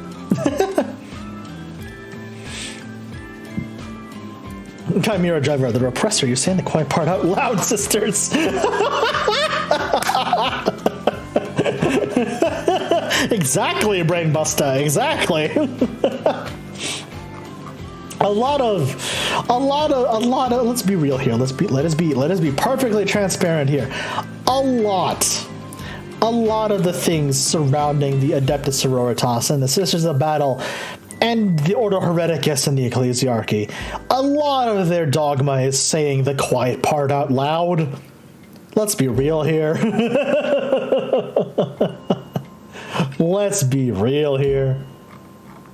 But yeah, that is. I'm just checking my notes here for a moment. Okay, yeah, no, that is just about everything I wanted to cover on this episode of Warhammer 40K lore deep dive. Yes, It is kind of interesting how mega Catholic the Sororitas seem to be. I wouldn't call it. I mean, yes. I mean, let's be real here. Yes, there are elements of witch hunt. You know, the witch hunts. They were literally called the witch hunters in 3rd edition. I wouldn't call it. Oh, allergies! Don't flare up on me now. Excuse me. I wouldn't call it like overtly Catholic. I would more. I mean, okay. Let me rewind. Given British you know, how the British Church views the Catholic Church, yes, I suppose you can see, I suppose you could look at the Ecclesiarchy and the Sisters of Battle as a parody of how they would see Catholic dogma over the centuries. I mean, let's be real here. The Keita! Hello! Scrap King Keita, thank you for the 4-person raid. Hello, everyone! How's it going? Welcome, everyone. Welcome to the lair. The name is NJChef. I am a Cosmic Dragon VTuber and former professional chef. How are you doing, everyone? How are you doing? You caught us on one of my special streams. This is a long-running series that I have on my YouTube channel called Warhammer 40K Lore Deep Dive, where I go through the different factions and the different time periods of Warhammer 40K and do a breakdown for all the casual, what's it called? The casual tabletop fans out there. Yeah, how you doing? What's going on, Keita? How was your stream? What were you up to today? We are just wrapping up my episode of Warhammer 40K Lore Deep Dive on the Adeptus Sororitas, aka the Sisters of Battle, aka an entire army made of fanatical space nuns in power armor. God, yes. This is an army that exists in Warhammer 40K, and I love them. They are so over the top. I love them. Holocure, ooh, nice. What were you doing in Holocure specifically? Were you doing hard mode, time attack, time trial? I think the last time I played Holocure on stream, I was trying to clear hard mode stage 2. And I was also doing a single weapon run. I did a single weapon run with Mume because, in my opinion, she's the easiest person to do it with. Trying to reclaim my lost Gachiko as a hardcore solo mode. Nice, very nice. I am close to getting Callie to Gachikoi because she's the one I probably use the most. Because she is my Oshi. What can I say? I love Calliope Mori. I have so much of her merch right now.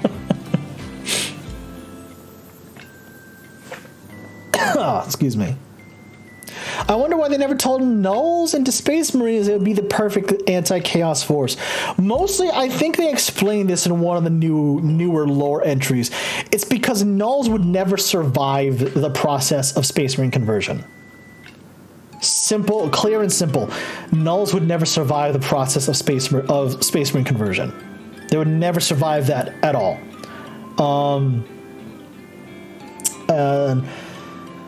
Yeah, that's why the official Assassinorum are probably the only ones who utilize Nulls for. What is the name of that assassin again? I forget the name of that assassin, but that one assassin was specifically anti-psyker.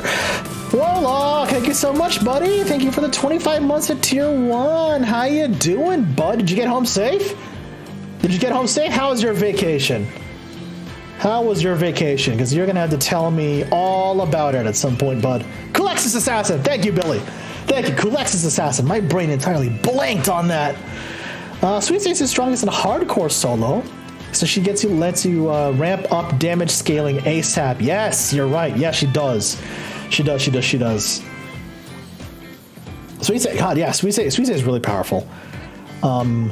Sweet Stace is really powerful. I just like using me personally because A, I love Callie to death. B, I love the damage output when you finally get Callie's Awakened Scythe fully upgraded.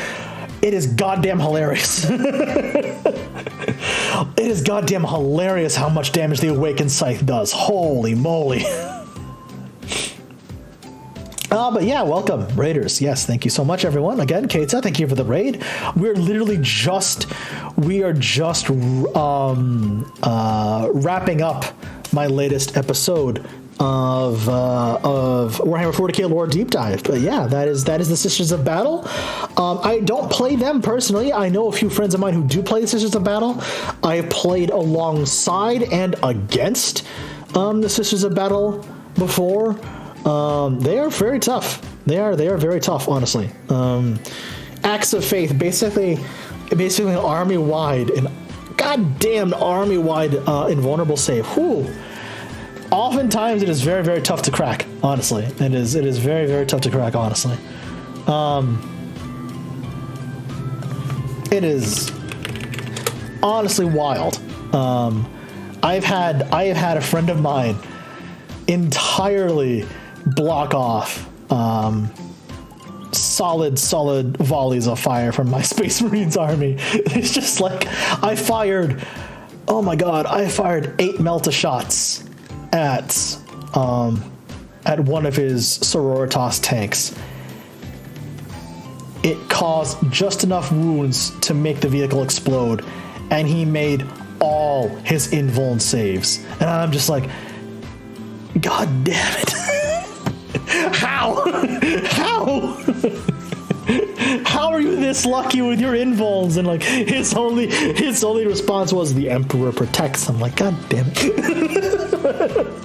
God damn it.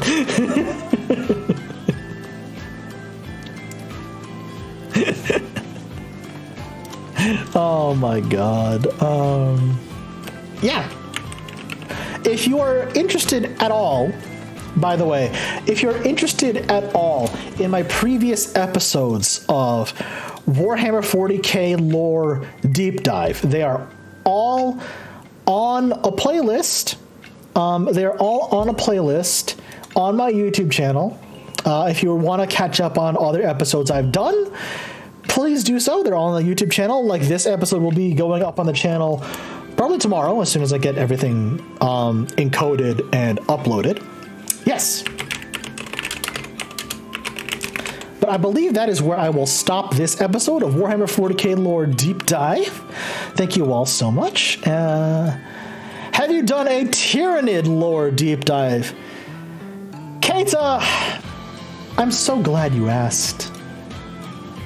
Keita, I'm so glad you asked, because in celebration for the upcoming 10th edition of Warhammer 40K, and in celebration for the fact that they are going to be, and they are being positioned as the main antagonist for the lore half of Warhammer 40K 10th edition, our next episode of Warhammer 40K lore deep dive will be on the extragalactic threat, the Xenos species known simply as the Tyranids. What are the Tyranids? Why do I call them extragalactic? What is the hive mind, and who is the great devourer? All questions that will be answered next time on the next episode of Warhammer 40K lore deep dive. We'll be looking at the Tyranids. All right, so let me swap on over to my normal just chatting screen.